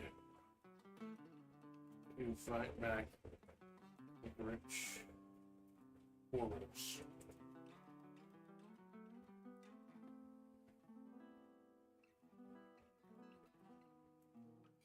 So,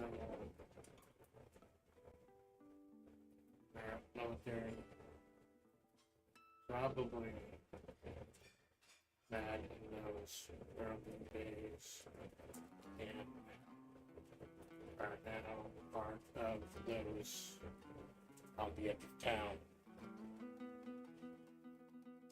And I think that's going to be like the biggest heartbreaker when Juliet or Bun Bun recognizes someone as those on the edge of town who they've just completely lost to despair and madness. Because even if the Eldritch Presence itself is sleeping for now, there's still the horrors that it's caused on the minds. That I think that's one of the biggest themes of Lovecraft's work. Even if the darkness sleeps, you're still living your life, and it still has a fucking effect on you. You're bearing the scars. The combination of the bearers, technology, and military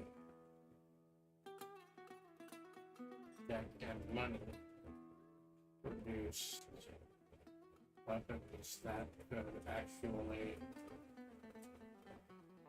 make massive strides against darkness. They were still unable to find reason water to stop it. But military is now ongoing focus.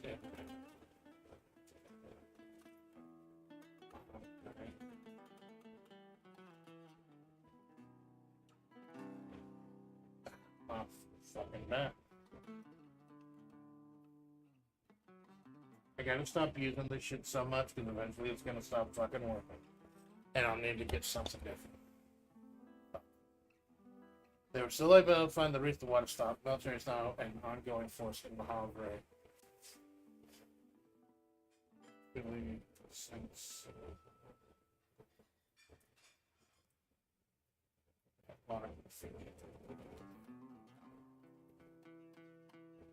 Yeah, like I said, I will 100% admit I stole the idea of distances changing and routes to places changing. I 100% stole that idea from Blast Blue Central Fiction. The cities and the buildings and the places like the Motel California or the VOW Hall or the Desert Coliseum, Fairgrounds rather, or the Cloverleaf.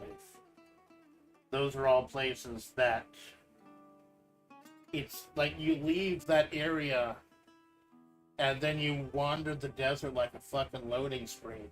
And you don't always end up where you want to end up. Malone was able to make it because he had a fucking mech that could follow coordinates. And like set up coordinates. And that's what they had to do in Blast Blue Central Fiction. Find the coordinates and then follow them directly. Or they would get lost in the embryo. And that's what Radio Free Majavre is. It's guiding signals. Broke. Established. Radio Free Majavre. Because someone brought up a really good point on a previous stream. Isn't Radio Free like kind of a term for a pirate radio station? And yeah, it is. It's slang for a pirate radio station. But initially it had its roots in like World War II and everything. Getting actual information into those foreign areas. So it's kind of a link to the outside world as well. For Havre, a radio station meant to get news in and out of Havre and guide people to certain locations. Because there's a military base, like one of the locations we haven't seen yet in the story. And when we would have seen it, if I decided to continue the fan fiction instead of doing this stuff, would be there's a military base where Juliet cast from. They get news in and out of Aubrey and got people some patients with ordnance.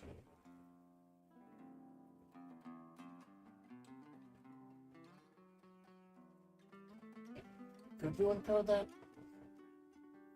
I seem to remember back in the day, there was a thing like the way that they could tell. Let me look it up. There's.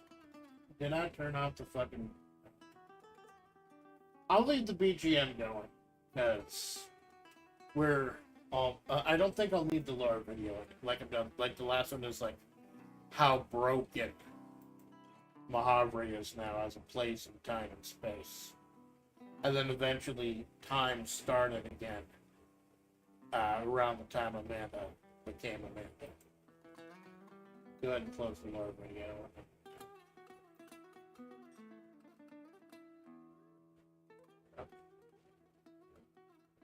Window. These are these workarounds that you have to do when you have a fucked potato.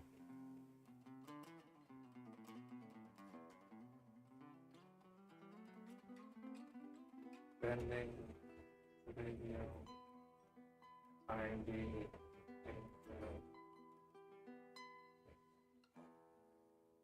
tests or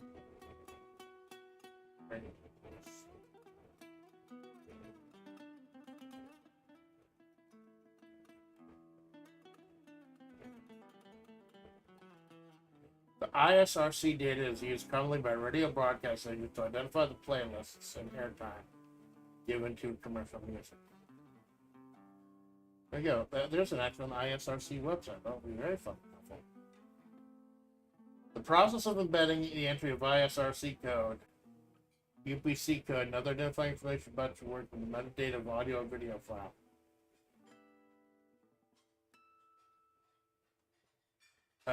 You are riding in your car. The artist of the title song is being played in the stereo MP3 player. Playing a song on a video computer on a phone, cover picture, artist display along the title, other information.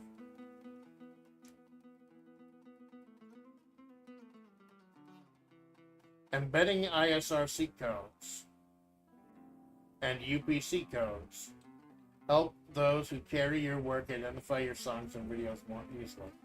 This aids them in tracking revenues, plays, etc. It's also beginning to be required in some cases. Embedding can help prevent song or video misidentification. In addition, if you lose your ISRC code, you'll be able to retrieve it from your file if needed.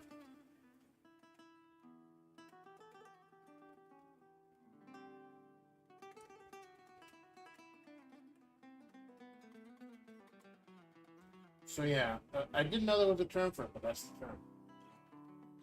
With coordinates embedded in the ISRC code of broadcast. Mostly reviews and lo-fi music. By the way, expect a Juliet Romero stream soon. Got Spirit City Lo-Fi Sessions, which I use to fucking chill out and use kind of a thing. Screensaver. And I got Amanda in there. It looks real fucking good. I posted a picture recently on Twitter because I got the DLC coming out soon. And if I set the graphics settings to like 50%, I can kind of chat with it. But they got the shitty... That's why I keep the shitty Walmart mic around for Juliet. Because Sensoka himself said that he sounded like old-time radio. We'll fucking go with that.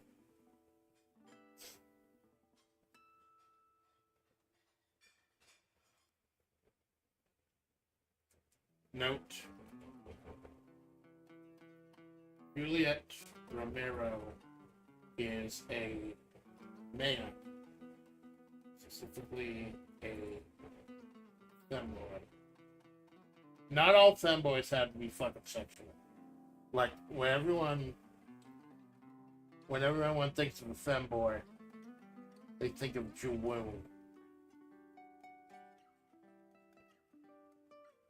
Not all femboys have to be sexual. Why does a femboy, I'm looking up the fucking definition so no one fucking complains. A male, typically cisgender, who expresses himself through traditionally feminine behaviors or aesthetics, such as wearing feminine clothing, makeup, jewelry, or adopting a soft masculine look. That would describe Juliet Romero. Because she's got the soft voice for radio. She has the hair in the ponytail, wearing a woman's hoodie. Does not care too much whether you call it him or her.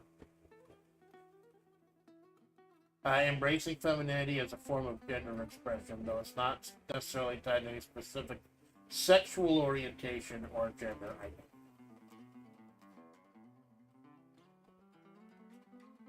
And it's more than just being a cross-dresser. Femboy is actually embracing the traits. It's important to note that being a femboy does not mean someone's transgender or identified as a woman. Femboy is a term of self-expression and doesn't define a person's gender identity. Yeah. And I hinted at that. I don't know if anyone picked up on it. I hinted at that in the Vegas Dream stream, where I played Amanda Ma'i, Amanda Ma'i, Bun Bun, and Juliet all at the same time playing Vegas Dream. Where during the intro screen, Juliet's name ends up being Mr. Romero instead of Mrs. Romero. And one of the girls points out, hey, they accidentally put your name wrong. And then Juliet just waves it off. Yeah, Juliet's a guy. Juliet's a femboy. But like I said, not all femboys are wound. She's very subtle about it. He's very subtle about it. And it may have to do with being in the military, too. In fact, again, I don't want to talk politics, but maybe it has to do with his job, trying to draw people in, trying to comfort people, and influence people and stuff. It's glowy. And maybe it has to do with why he's in Majavre, in this fucking weird autonomous region of the southwestern American desert that almost no one can seem to get in and get out of with that much ease. And boy, this may play into why he is Majavre in the first place. Yeah, it was fucking weird deciding that Juliet was gonna be a femboy. Because it's a fucking VTuber meme. It's a fucking VTuber meme. Oh, femboys. Gotta have femboys everywhere. Okay, I'll make a fucking femboy. I was originally gonna make like a femboy detective. Who kind of only would exist to like investigate shit. But then I'm like, hang on, why can't they be part of the fucking military? Why can't Juliet be a femboy? Bun Bun couldn't be a femboy. I figured Bun Bun's probably a mother or a grandmother. Because she's got that fucking gilf energy. She's a fucking crazy old granny. I kind of patterned Bun Bun a little bit after some of the senior citizens I knew back in Florida. Back when I lived in Florida and things were fucking crazy and shit. There were some cool fucking old people there, man. There are a lot of shitty people. There's some cool people too. So Bun Bun would definitely be female. Amanda's female. Ma-E is androgynous as a coyote spirit or eldritch abomination. Ma-E, it's kind of undefined. Amanda's obviously a woman. And Juliet's a femboy. So you got the whole fucking spectrum now, it's great.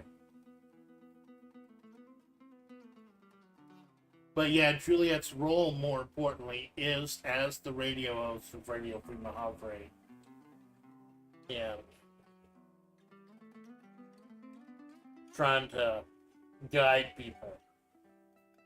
Trying to help people. So yeah, they wouldn't be like just lawful neutral. They are trying to help keep people safe. Or at least Juliet is trying to keep people safe. So Juliet would be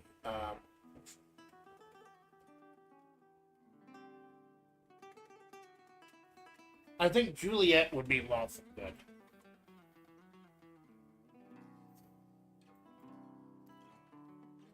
But the military itself is true love. They're just following orders from up top. And that's another big question that could be answered in a future installment. I actually am kind of digging Juliet as a character. Originally, she's just supposed to be a joke. Like the Radio Free Majavre, the lo-fi radio shit. I'm actually interested in exploring Juliet as a character in the future. So those are the factions of the Majavre.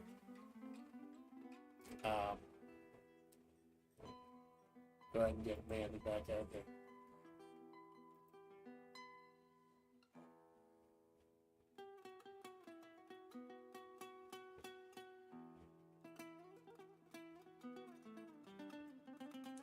Not sure what outfit I'm going to put on.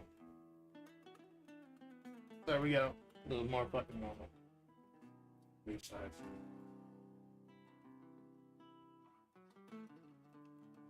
So that's a good primer on the current organizations in Majavre as they stand right now after the war against the Eldritch things, and they it's hinted that things are going to get bad again. Like one of the during one of the writing streams, there's a scene where Bun Bun and Amanda are confronting Redleg, the priestess, quote unquote. And Bun Bun comments that they seem to be getting bolder coming into town more. So that there may be more of an elder. Although those on the edge of town are not necessarily an eldritch cult, so much as those who are driven mad by the goings on. So they're not actually worshiping those things. They're just gone mad. That's why the Rattlers are far more dangerous. Those from the edge of town are doing what they did because they've been driven mad and couldn't take it anymore. The Rattlers are doing what they do just because they're evil and they want to see people suffer. So we got the Water Bears of Majavre, who were the ones who held the water initially. We got the Red Desert Army, the lawful good, people who were fighting back. Those on the edge of town, the chaotic neutral, fallen. And then they've latched onto Ma'i, even though she may or may not be part of that. And the Rattlers, chaotic evil, the military, true lawful, with Juliet, who leans more towards good lawful. And that takes us to where we are now in Majavre, with all these factions just kind of coexisting. The RDA mostly disbanded, although they still meet regularly, like old military folks do, some of them. The military still has a continuing presence in Majavre. But the military continues having presences in a lot of places where there were conflicts, like decades later. And those on the edge of town are still mad. Although I figured unless there's something that's actively driving people mad, driving people into those on the edge of town, their numbers are probably dwindling pretty quickly. Because if the war was at least 12 to 13 years ago at the bare minimum, because that's when the wolf Amanda got run over. I've been flirting with the idea that Amanda getting run over by the isekai truck and becoming Amanda may have played into the end of the war, or the end of things getting beaten back. But no, but if you remember when Amanda met Sand Ruby, she was automatically she went up to Ma'i's cave, and by that time Ma'i was already on bad terms with General Bun Bun. So while the RDA hadn't disbanded as of then, the war was not actively going on. Like the military had not pushed out the RDA yet. But again, time flows differently in Majavre. So, like I said, the reason that is why there may be some issues in continuity I may have to fix as Majavre backs himself back up from the fucking horrors and the evils. But that's another thing to think about. So that covers the factions. I don't know if we're going to spend a whole hour on Alpha Splatts, but I want to try to...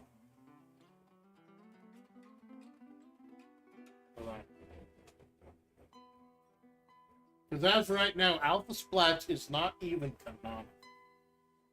It's just pictures of Amanda as a huge muscle-bound behemoth. And I think it's only, like, so far... Oh, better... I haven't saved. I don't fucking save just in case it crashes. Save as factions.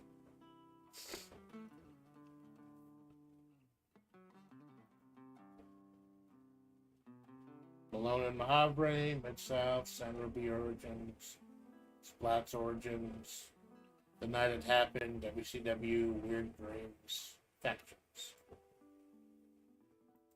Because this is mostly about establishing and running down the factions, but I do want to spend a little bit of time on Alpha Splatts. me actually trying to make the hulking muscle-bound Amanda canonical somehow. And I want to kind of do what I did with Sandroby's initial writing stream. And try to figure out what the possibilities could be. Like, if Behemoth Amanda could exist.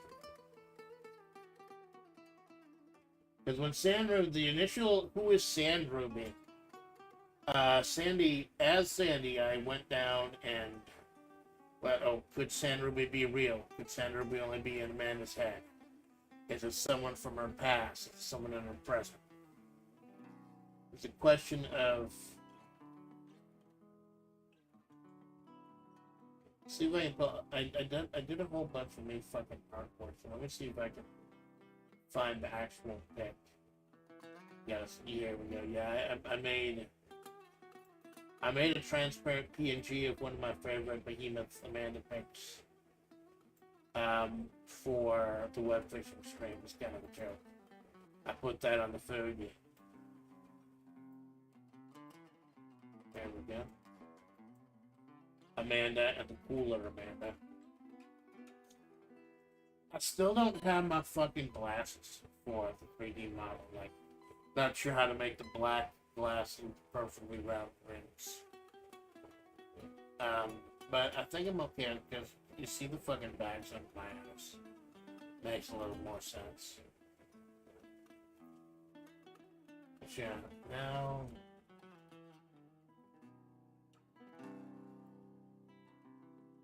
Move back just a little bit. So it's behind the text standing there. Alpha Splatts. Last the fucking water. Should have got some water.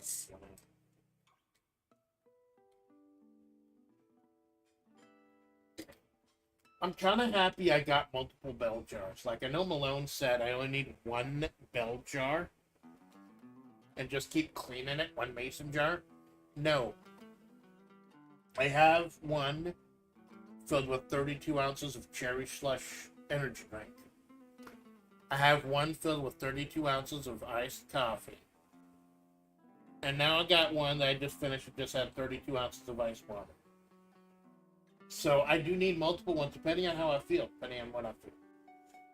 And I got a fucking 24 pack of, I told I was gonna not drink as much soda anymore. But then last night with my order, I bought a fucking 24 pack of Pepsi Max. I'm a weak bitch. Holy shit.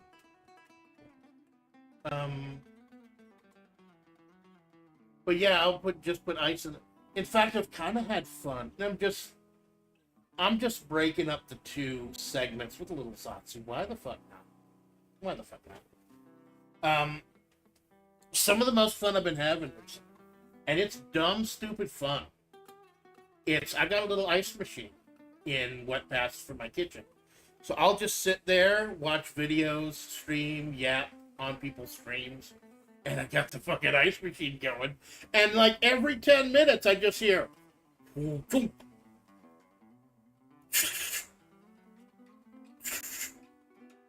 And I got a tray full of fucking ice to put into the bigger tray, the freezer. Now my problem with the ice maker is I was fucking dumb initially. You hear the whoop, and that is, it makes bullets of ice. Could be a different timeline, Amanda, that slipped through a tear in the time flow. That's one of the ideas I was thinking of. Actually, Jinx. You're actually kind of reading ahead. That's kind of fucking cool. Yeah, like not maybe alternate timeline, but like a different place in time. Like, what if time got so fucked up in the battle in Majavre that it folded in on itself in places? That was one of the possibilities I was thinking running down. That is fucking cool, man. Great minds think alike, my brother. But yeah, but the fucking ice machine. Um, I have to wait for that second because it makes the first one. That's it dropping the ice out of the ice making section. But if I gotta wait for the second one, because that's when it dumps the ice into the basket. Because if I just do the first one and pull out the basket after the first one, then the basket is out and it just dumps the fucking ice into the water underneath that they use to make more ice. It's a fucking thing. It's a fucking thing. You gotta fucking entertain yourself these days. Like, I don't get out a whole lot anymore because I'm working from home. Although I do make conscious options to go into town and chat with my neighbors and shit as much as possible. Just so I don't lose that fucking human connection. Because touching grass is a real fucking thing. But I don't get out as much as I used to, so I gotta entertain a little fucking ice machine. And at the end of the day, I have ice. Which is always fucking fun. Okay, so Alpha Splatts. I'm not even gonna deny this is the writer's barely disguised faith.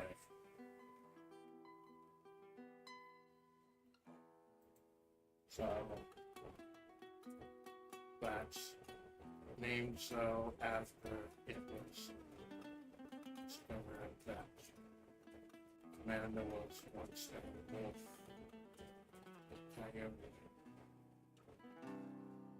Now again, that could be wrong. That could be Sandy being an unreliable narrator. Because Sandy is the one who told Amanda she was a coyote in the first place. So but we are working under the assumption that Amanda used to be a wolf until we're told differently. And we're going to try to work that in. Alpha Splatts is the sound version of Amanda. Huge pecs. I don't know what it is with me and pecs. Women with pecs. I don't fuck with them. It's just what I'm into. I don't fuck with it. And I used to be real embarrassed about that shit. But they're like, it's actually a real vanilla fucking thing. Compared to a lot of other horrible, horrible shit out there. So, good on me. It's not horrible. It's just fucking obscure. I'm not as obscure anymore because now Marissa in Street Fighter 6 is bringing the bustle on me back. That's dope.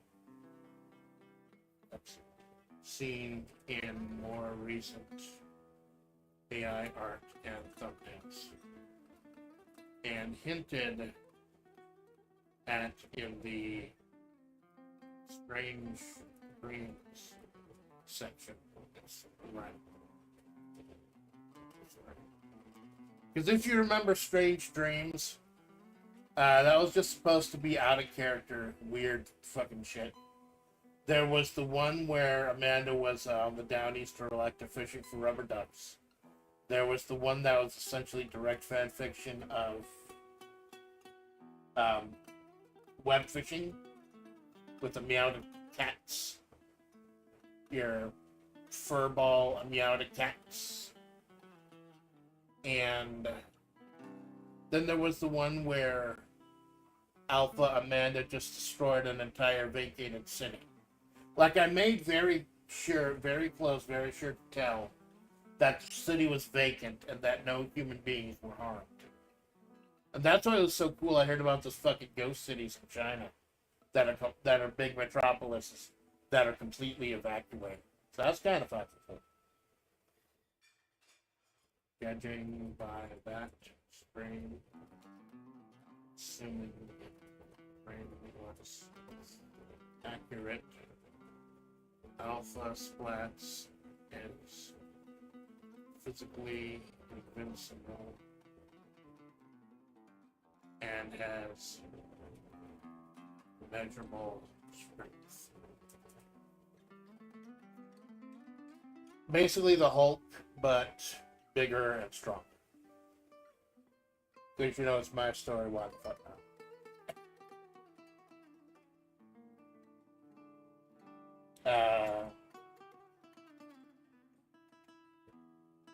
But the biggest aspect that separates her from Amanda Splatts, other than the gigantic muscles, is her confidence. Amanda is not confident at all. And I even hinted at this in the dreams stream, where I bring up the contrast specifically of why she might be having these dreams, of like the Alpha Splatts, because of her own insecurities and her own nervousness, and her own, like, dealing with fucking people leaving notes in her door, and her landlady and her landlord and all that shit. They're all a bit scared of the world. Understandable. Certainly. The night it happened. The night where the Isekai truck ran Amanda over, and she became Amanda as you know her. As of right now, we're working on the assumption that Mai is telling the truth in this one specific case, and that it was the truck ran over a wolf in Manakane. Because I noticed that I actually looked it up just to make sure there were Mexican wolves in the Majavre area, which is what Majavre is somewhat based on. It's a combination of Majavre and Majavre from Fear and Hunger, which is also kind of believed to be a holy sacred place. The night it happened. Alpha Splatts is cocky, confident, and smart. She knows she's the shit. She knows she's small and flaunts it, but does not seem to be evil or malicious like Sam seem to be. I made extra sure in that story to indicate that she wasn't actually harming anyone, and that the military being said to stop her were remote controlled drones and everything, so that even when she eventually obliterated them, it wasn't actually causing any human casualties. It's not about actually harming people or killing people, more so than showing off. And that kind of ties into the alpha term as well.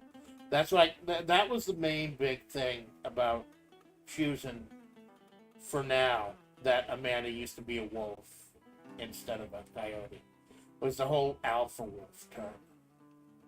Who knows? Maybe there'll be a Sigma Splatts at some point. Who fucking knows? Beta Splatts. I guess Amanda would be Beta Splatts. But Alpha Splatts dominate that.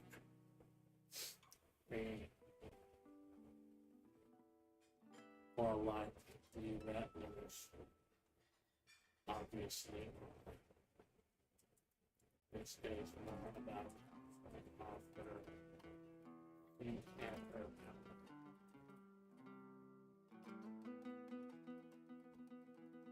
Let's see. So possibilities.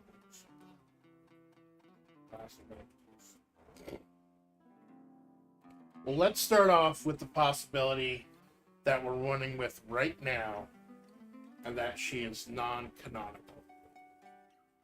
This is simply something for thumbnails and side stories. Just like Amanda's many various cosplays for her thumbnails. And by cosplays, I mean the AI art of me as other fucking things.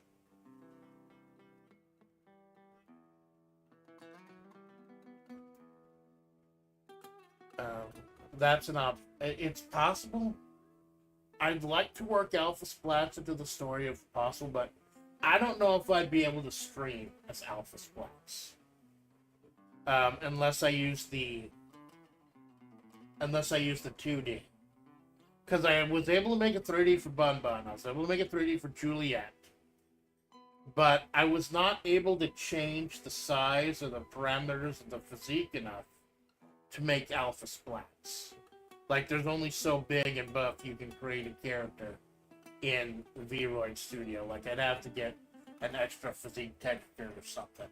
And even then, it wouldn't be big enough. So I might just have to, like, use this as a 2D or something. Even then, I don't think I could do a whole fucking screen like that.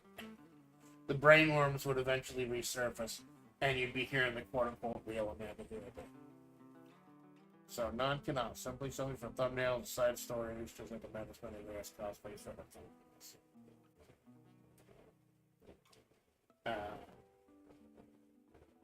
Break in time. This is what you were talking about, Jinx. Time flows differently in Majavre. So it's possible that there's... Well, I won't even look at the alternate dimension. Well, let's start looking at this one time. Move up a little fucking closer. With the fan. Move everything around. I'm trying to be comfortable. Try to have good fun with that. Try not to sweat to death on this fucking heat today. I fucking sweat. Alright. Like I said, if you notice the mic quality dipping, that's because I got the fan going and it's picking that up too. I apologize, but I will fucking nuke myself in this heat.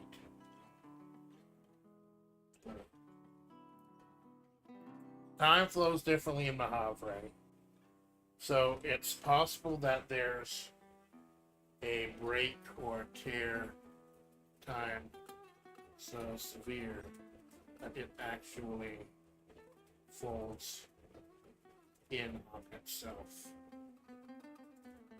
Meaning Alpha could be Amanda from the past or the future.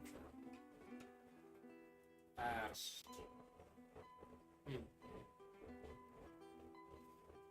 Since Amanda was a wolf in the past and only became humanesque in the present due to the isekai truck running over. Became humanesque in the present due to the isekai truck running her over. Taking little breaks here. Like I said, it's my fucking bones are making strange noises. This fucking morning. My bones. Okay. This is not likely. Future. At some point, Amanda will become a muscle-bound working witness.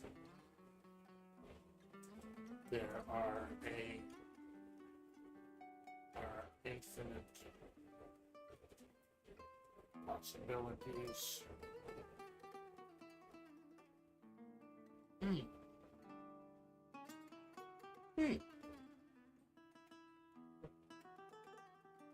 Studies on how this could happen. Do you remember? I'll run down all possibilities, but I think I like this because it reminds me of gargoyles. You remember Disney's Gargoyles? Any of my fellow fucking hacks out there?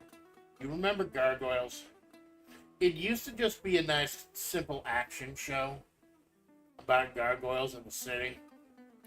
But then it got too up its own asshole. And too fucking it's like Adventure Time. It got needlessly, stupidly fucking complicated. But in those later seasons that got stupid, there was a scene where the evil magician, some magician, went back in time to the Weenie Hut Jr. version of the magician and taught him how to become the God tier magician. And then after you see the God tier magician going back in time to teach the Weenie Hut magician, then the Weenie Hut magician becomes the God tier magician. And then you see a clip like 1 minute ago of that God tier magician going back in time. So it's like creating its own loop.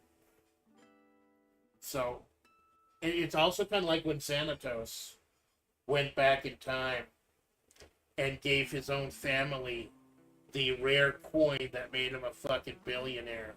So he was literally a self-made man. Improving yourself through time travel. I don't like time travel bullshittery. I really fucking don't. I think it's cheap. But it may make sense. Happen. And it would also allow us to put off to the future what might be the catalyst for her becoming a behemoth with massive specs. This could happen. Time restarted somewhat after Amanda got run over. But there could still be tears and breaks in flow of space-time. As such, Alpha Splatts may be fictionally appear to guide Amanda, kind of like fucking Terminator 2. Continue to be appearing to guide Amanda into eventually coming Alpha. Because then we also have the question of how does she... What if Alpha is the result of Amanda's 2 points of time overlapping and fusing into one? Well, that's a thought, but for now, I wanted to stick with one dimension. Like one time. Like, when you get to multiple dimensions and multiple multiverses, anything could fucking happen. And I feel like that makes things a little bit too cheap. Like, you can pull anything out of your head. Like, I feel like Mortal Kombat 1, they fucking did that. Like, especially towards the end. With the infinite versions of the infinite characters. And Invincible and everything with that. I felt... I don't know if this me. It's not fucking brainworms. That just felt kind of cheap to me. So what rules can we follow in this one dimension? Even if we fuck with the time shift. With just the one Amanda guiding to eventually become it. But that is also possible. That is also, at some point in the future, the two could merge or something. But as of right now, it's possible that time bends. Like, maybe Alpha Splatts doesn't even know. No, Alpha would know. Alpha would know. Because she would have those memories.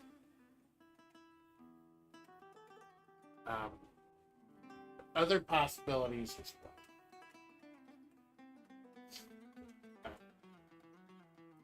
Operation. Alpha. This is the other one I was thinking. Last was a creation of the military using Amanda's DNA, which she left all over the fucking road that night.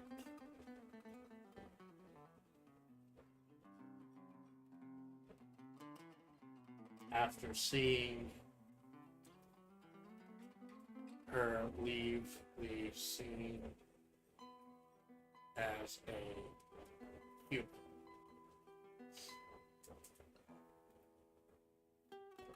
This would play more into the military's continued presence in Majavre past Radio Free Majavre.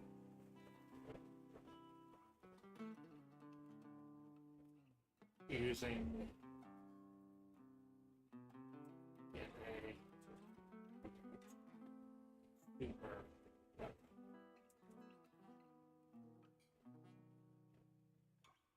That's what I was thinking about. The military made Alpha Splatts. But I'm not 100% on that. The problem would be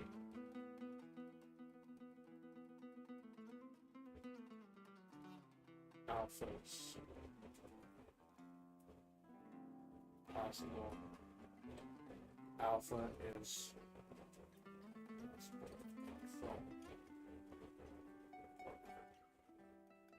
down.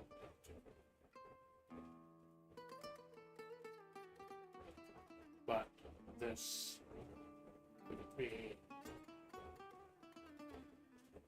even. This could work because even though she is cocky and arrogant, he's not. That was the like it. That almost seems a little cheap as well, and maybe a little overdone. But I thought that was another possibility as well. That she was scraped off the fucking road, the military. And if that is the case, Juliet probably wouldn't know anything about it. Because if Juliet's doing Radio Free Majavre and doing these quote-unquote human interest interviews, where she's really just being a glowy trying to get information. And she knows people know. She's not too worried about upset. She knows people know, but they can't do anything about it either. So she just goes on about her business. Like even when Sandy directly confronted her at the karaoke, she's like, "No, I don't give a fuck." Alpha and control dials could work because even though she's cocky and arrogant, she's not malicious. Okay. Water bearer. A or born of the stoppage of the water in a hot rain. Alpha could be the will of Majavre itself trying to find the source of stoppage and start the water again. May or may not fit in. May not fit in with her established nature. Because if Alpha Splatts is like a water bearer and trying to get the water going again, that wouldn't fit her attitude. Because the water was there to help people, heal people, foster oneness in the community. And when the water dried up, that's when things went to shit. So her being cocky and arrogant, flexing at those pecs, showing off all the time, might not fit with that. But it is a possibility. Like they're just kicking around, throwing out possibilities. Let's see what else. Alter based. And can transform into alpha Splatts either when needed or at will. Needed or some trigger.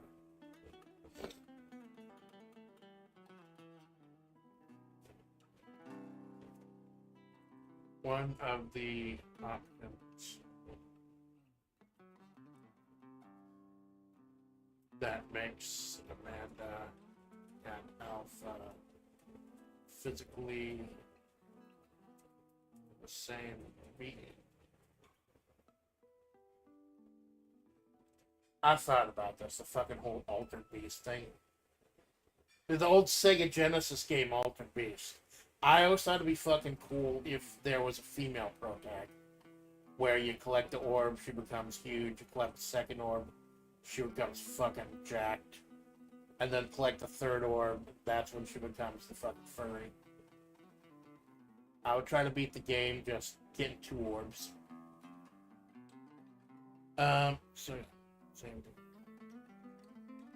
Possible triggers. Now this goes into the attitude, the difference in attitude between Amanda and Alpha Splatts.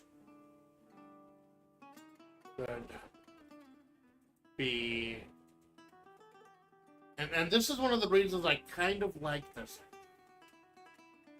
Be 1, confidence. Amanda is very confident, scared, actually feeling herself, fearingness, herself.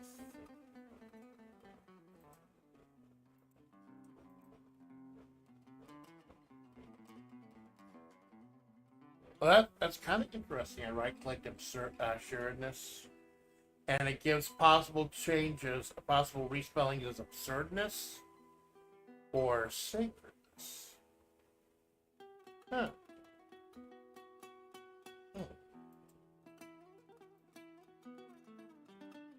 Self might allow her to become alpha, or 2. Let's go with the old fucking trope. Protecting, needing to protect something.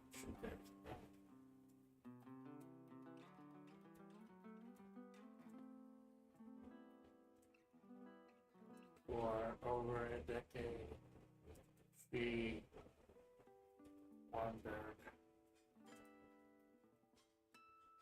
how right since then. She has and flavor she cares about and wants to protect.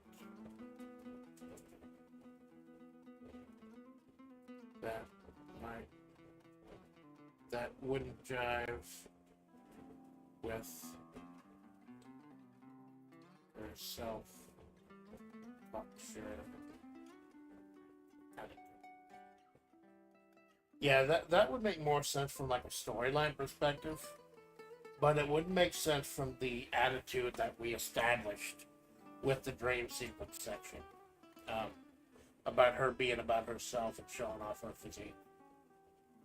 But it would make more sense about and that's kind of what I was initially, before I started thinking about bending space-time and shit, about actually being confident, because whenever you see Amanda in any of the stories, she's not confident about anything. I'm not fucking confident about a lot of shit. I'm confident, though, that my battery is down to 15%. Hold on. Holy fuck up.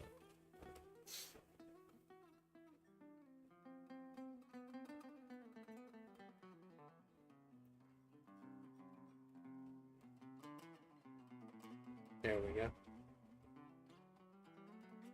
Live! And I gotta keep charging because, like, bowling tennis in 2 hours. Probably wrap it at the top of the hour. Unless I, like, really get fucking going. That with the fuck shit. What other possibilities? Diverse. Fucking. And, well, another.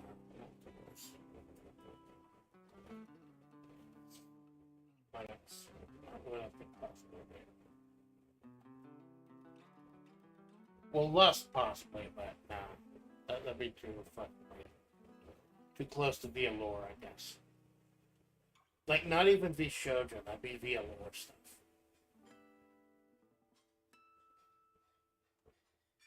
I'm actually surprised. The allure for, like, what they're trying to be actually has interesting fucking talents. Like, Modeste, the Yandere one with the scissors and everything. She's actually, like, done some videos, or at least a video about where to get good free assets. That really helped. Okay, so let's look over the options. Like I said with San Ruby, let's look at the options and see which one might fit best.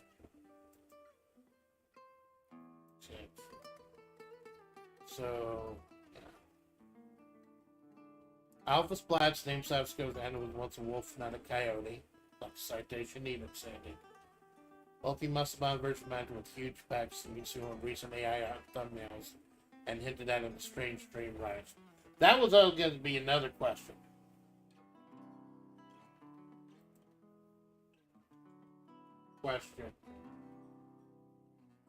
What if strange dreams segment is a flashback and not likely have been shine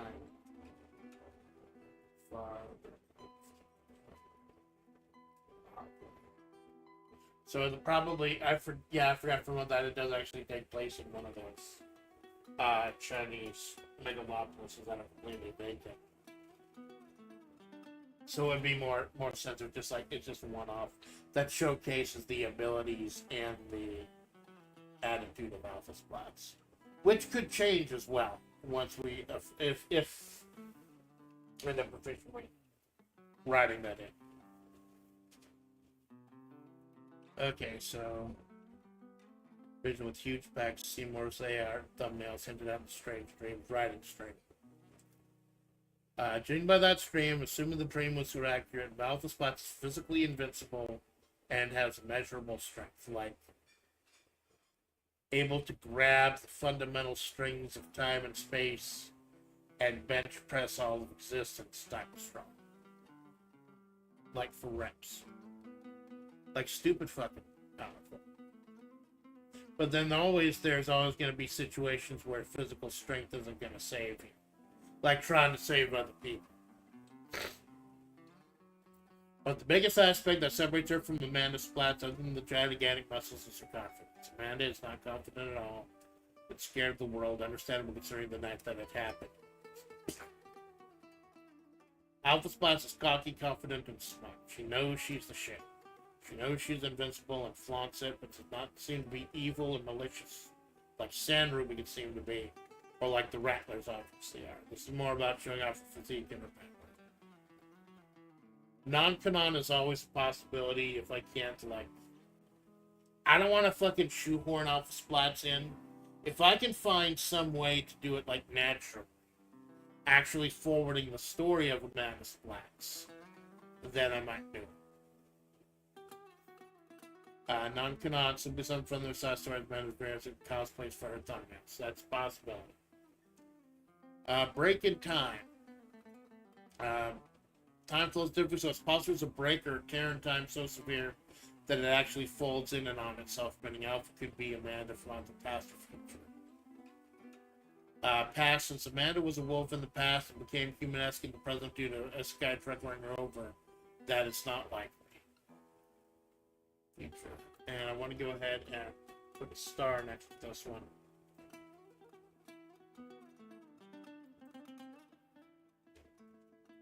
She may have been one who caused a sky truck crash in first place, possibly slamming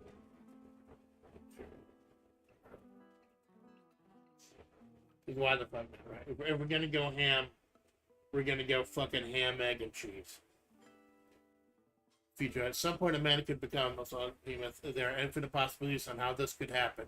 And this could either incorporate something from the military. The reason I like this is it could incorporate something from the military. It could incorporate something from the water barrels. It could incorporate something from the Eldritch presence. It could incorporate something from the gods that once roamed Majavre. And it could incorporate something from Ba'u. Like, if we leave this part open-ended, how does it happen eventually? We can, as long as we're writing in the story to prepare for it. I'm liking this option better and better. Time restarted somewhat after Amanda got run over, but could be appearing to guide Amanda eventually becoming Alpha Splatts. She may have been the one who caused the Sky truck to crash first place, possibly slamming into her backs. Creation. Alpha Splatts a creation of the military. Now, the reason I like the future thought, it also lets us push back the question of how Amanda becomes Alpha to a future chapter. Because that's what I'm trying to fucking do with this. Like, that's why I haven't discussed where the Isekai truck came from. Who were the old gods? What happened on the actual night of the crash? Who was driving the Isekai truck? Even though I've explained a lot about the night, starting from when she was run over and making it to Mount East Cave, there's still a lot of questions. There are still a lot of questions. I don't want to answer all those questions at once.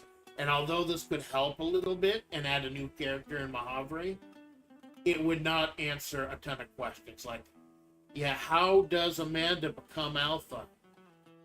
That's the question. And any of these things that I'm about to read off could be possible reasons. Something could happen with the military. Something could happen with the water. Something could happen with, like, her inside. Maybe possible multiverse fuckery. But I think I'm going to go with that. Where it goes back. She's back. She needs to... She doesn't appear a lot. Yeah, I'm going to read the rest. I think I'm going to go with her being from the future. Because time bent really fucking bad. And she's physically strong enough. She could grab onto time and fucking bend. Being Amanda driving the truck would be a funny circle, yeah, but if it's out... I actually initially thought about that. About Amanda being the one who drove the Isekai truck and ran over Amanda. But, no spoilers. But, I have plans for where the truck came from and who was driving. I've already got that in mind, so no spoilers. But I initially thought, like, maybe there was an accident, she got thrown from the cab and got run over herself. Like, I forget, there's this really good John LaJoie music video that's a fucking time loop. Break My Back, I think it is. I'll have to look it up. Where it's a music video that's essentially a time loop. And you have to watch the video like 2 or 3 times in order to get the actual string of what's going on with the one guy fighting himself. It's also a good fucking song too. I'll look it up afterwards. Yeah. Alpha Splatts, the creation of the military, using Amanda's DNA after seeing her leave. Now I want to go ahead and relook at these other options and see.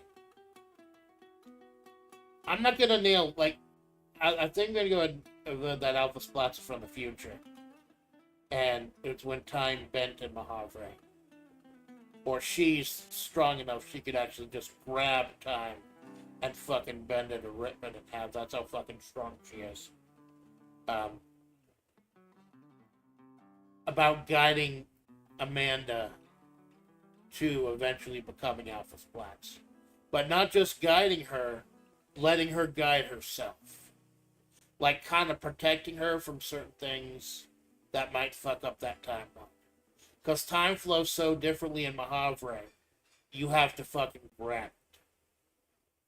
And fucking rip it and fucking tear it yourself. Alpha Splatts may occasionally be appearing to guide Amanda into eventually becoming Alpha Splatts because his schedule to crash in the first place. Yeah, I think I know where the truck was coming from. Like, the truck, where did the magical isekai truck come from in the first place? That's gonna be, like, probably one of the last things explored. But it is gonna be explored eventually. Like, we're probably not gonna even get to that by my anniversary. Like the last big lore dump was the history dump. And then the interaction between everyone at my birthday karaoke. And then the revelation that Amanda used to be a wolf, and the role that the wolves played. I should have worked on our wolves faction. We don't know we don't know the rattlers yet. We don't know the wolves yet. Points to fucking ponder. But yeah, creation of the military. Could be possible that eventually, like I said, I want to explore Juliet Romero more. Maybe Juliet assisting Amanda or using Amanda for something that turns her into this infinitely strong behemoth. Or the water bearer. Maybe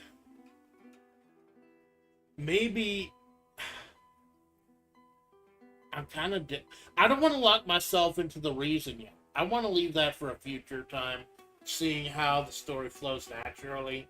But I'm kind of into the fact that what if Alpha Splatts is the good time, where the water comes back, she eventually finds the water, Amanda is part of bringing the water back, and Alpha is guiding Amanda to bringing the water back to Majavre, which would eventually lead her to become Alpha Splatts, which would let her go back in time to guide Amanda Splatts. I think I've just locked it in. Of course, then that goes back to why is the water gone? It is 100% possible that the water is not coming back. That the water is just straight gone. Because that's another thing we'll explore in the future. Why did the water stop? And that has to go with who is Mati. Is Mati actually eldritch? And responsible for the water stopping? Or is she actually a coyote spirit and has no control and just failed at her charge? So we don't. I'm leaning towards Ma-E being legit, and that could play into Amanda. It's kind of like I'm thinking about one of my favorite movies, Donnie Darko, where essentially everyone there, if you know the fucking time loop of that story, I'm starting to get a little bit of Donnie Darko vibes, where everyone's trying to guide Donnie into what to do to stop the time loop. Or did the water time loop back? That's possible too. That's possible too. And eventually just came up. So, and just guiding Amanda to what to, and eventually they may have been the ones who guided Amanda to FlaVR as well. because I believe it was Cara Malone touching down on this planet a couple of months before Amanda started streaming that prompted Amanda to go to FlaVR. Did Alpha Splatts have something to do with guiding?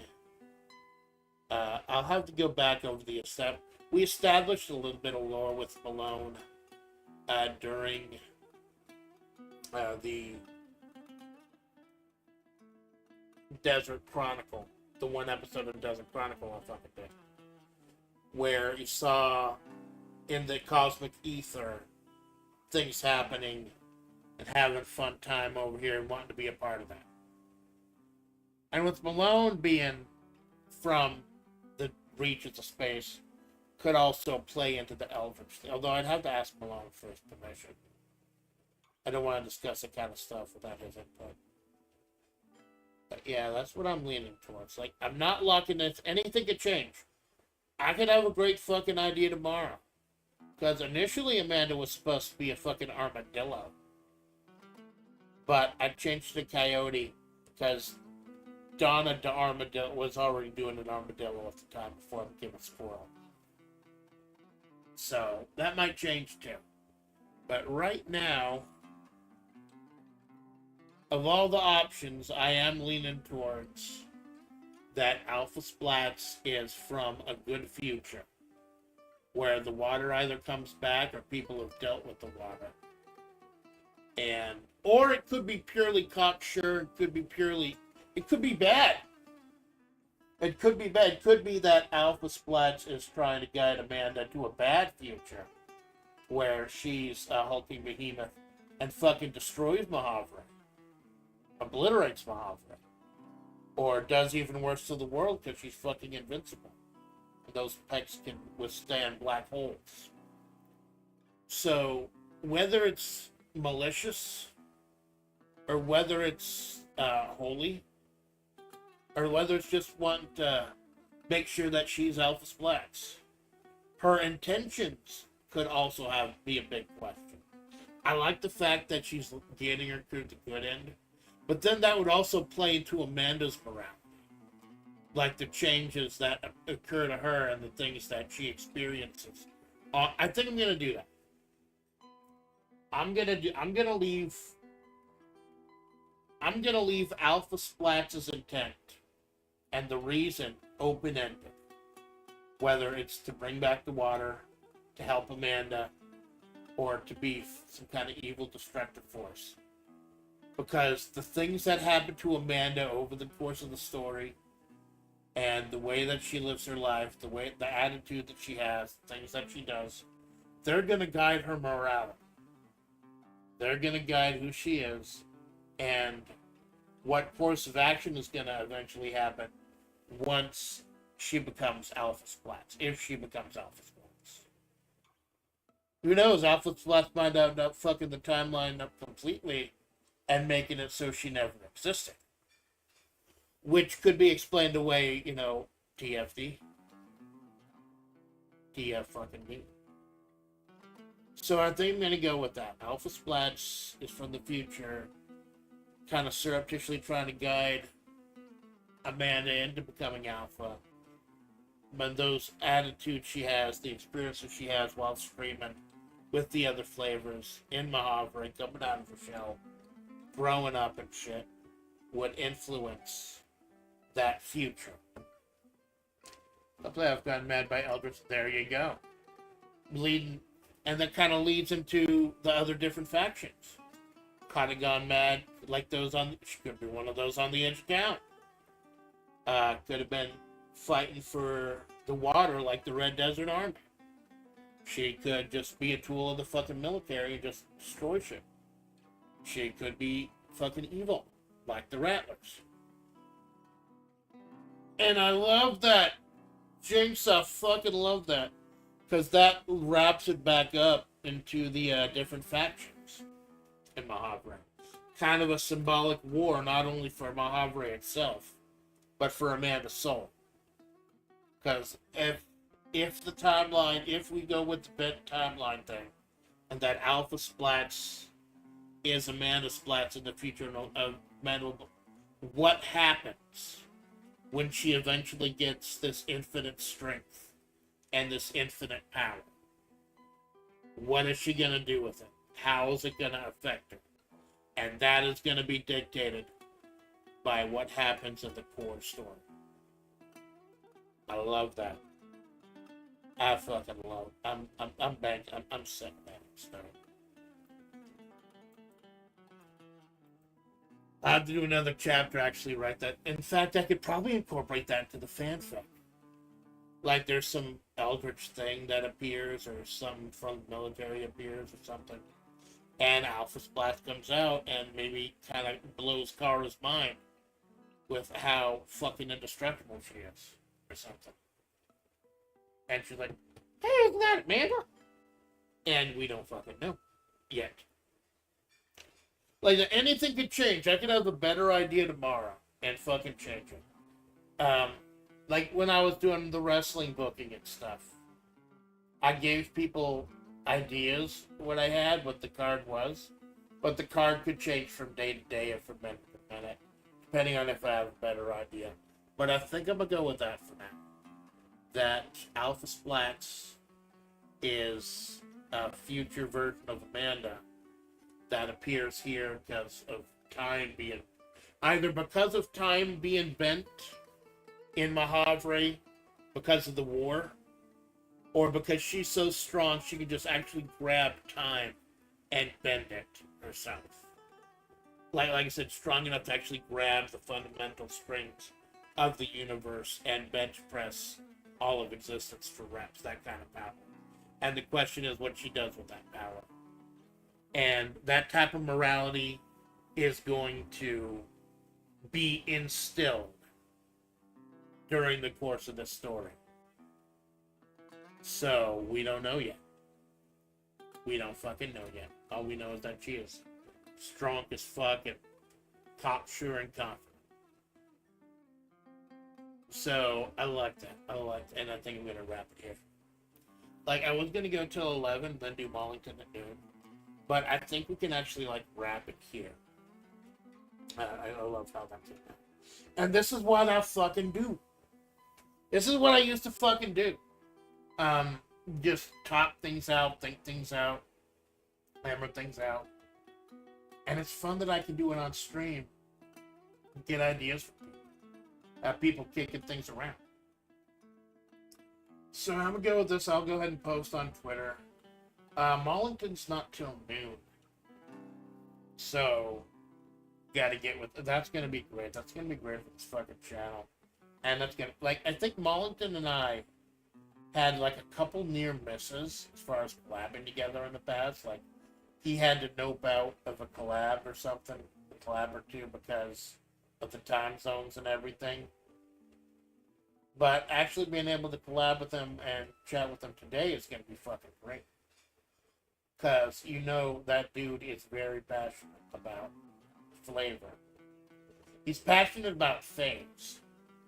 And I'm happy that Mollington could be like a bridge between phase and flavor in terms of the like, I'm not trying to collab with Orca or anything.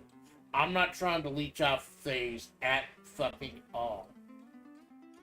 No. But bringing together the fans of flavor and the fans of phase at a time when Pippa may not have had as much influence over flavor as she does now, with all the new Bobbies like me who exist out of the love and the fandom, the community itself. That'd be fucking great too, and that's one of my missions here about doing this. Is trying to bring people together. I'm trying to get on like a podcast or something. I'm trying to get other streams, collabs set up. Because I want to spread my love of flavor. And I want to spread the fucking love. All over. All over. So, yeah.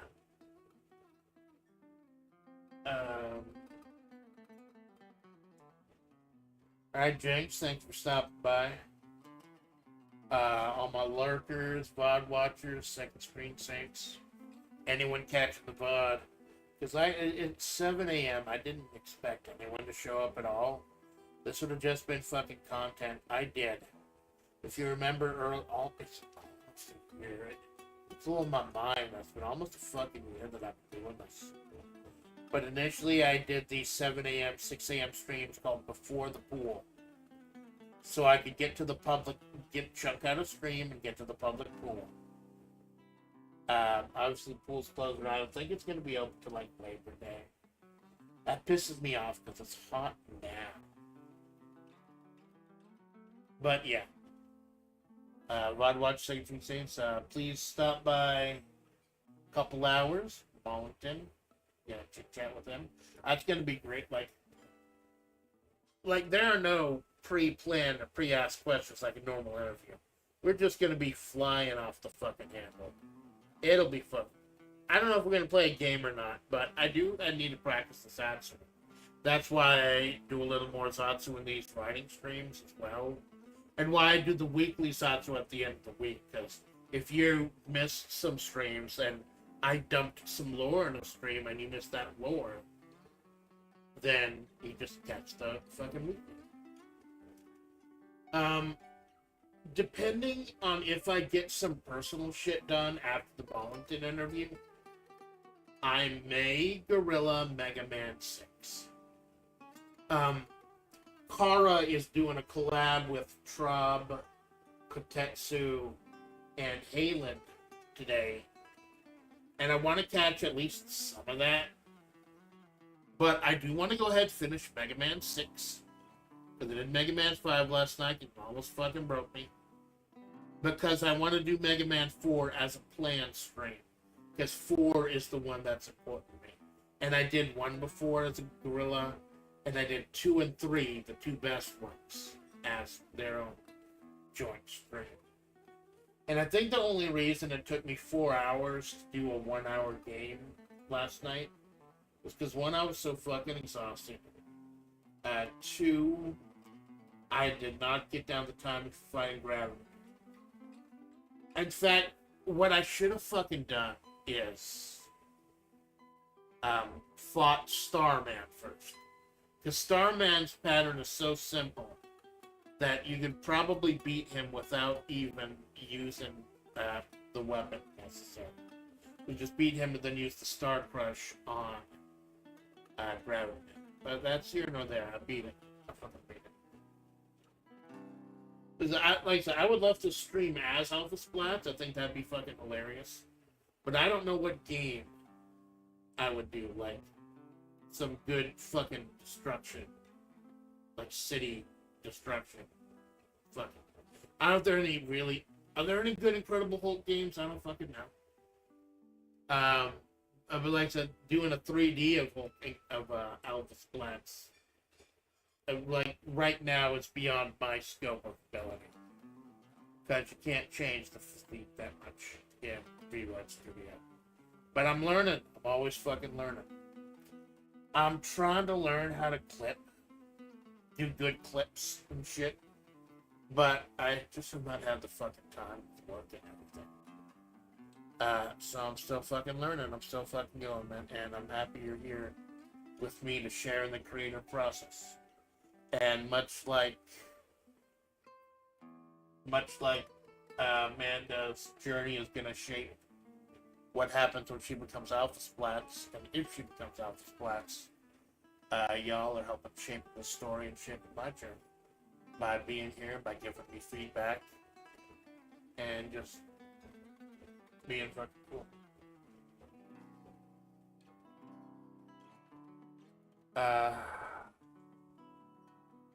Pretty fucking good. That's that. Save it quick.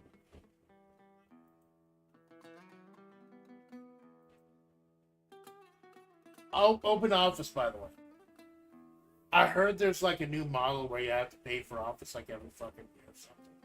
Like you used to have to pay as a subscription service. It's fucking stupid. Absolutely fucking stupid. When you used to get it in Windows 95, 98, 2000, etc. Now it's just a fucking subscription instead of paying one time. Pisses me the fuck off. So I use Open Office. Google it, Open Office. It's all the Microsoft Office stuff for free. 100% fucking free. No tricks, babe. No tricks.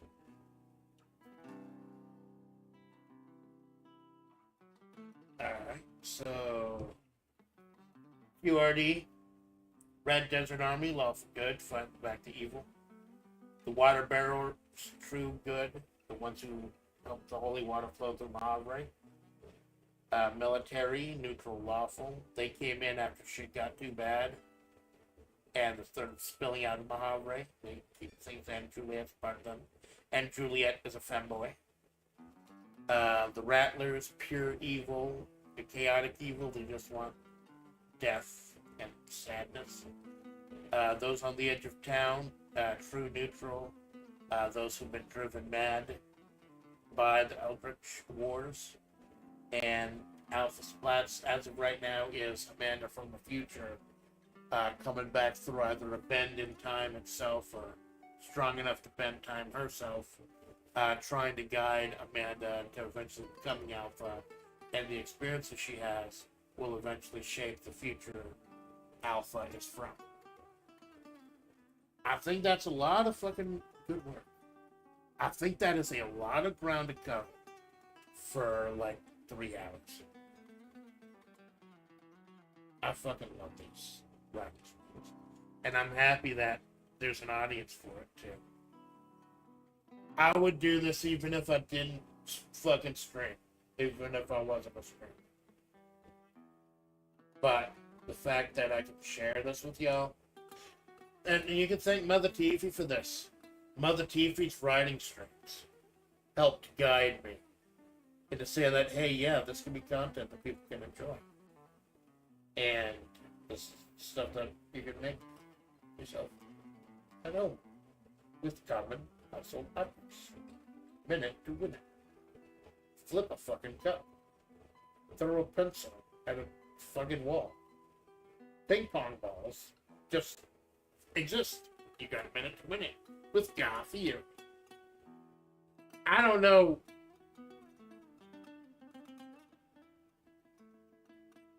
I don't know what I just fucking said, but I think it would be funny if I just ended it there. I'm your faithful Amanda Splatts. It's Amanda Splatts Project. Good fucking day.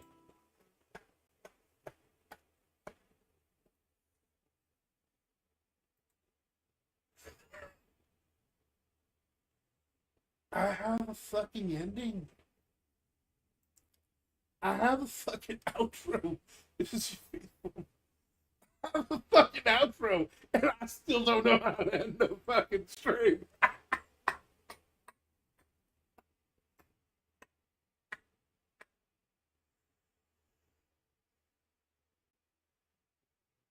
God, I wish I never stopped it. I pray I never get fucking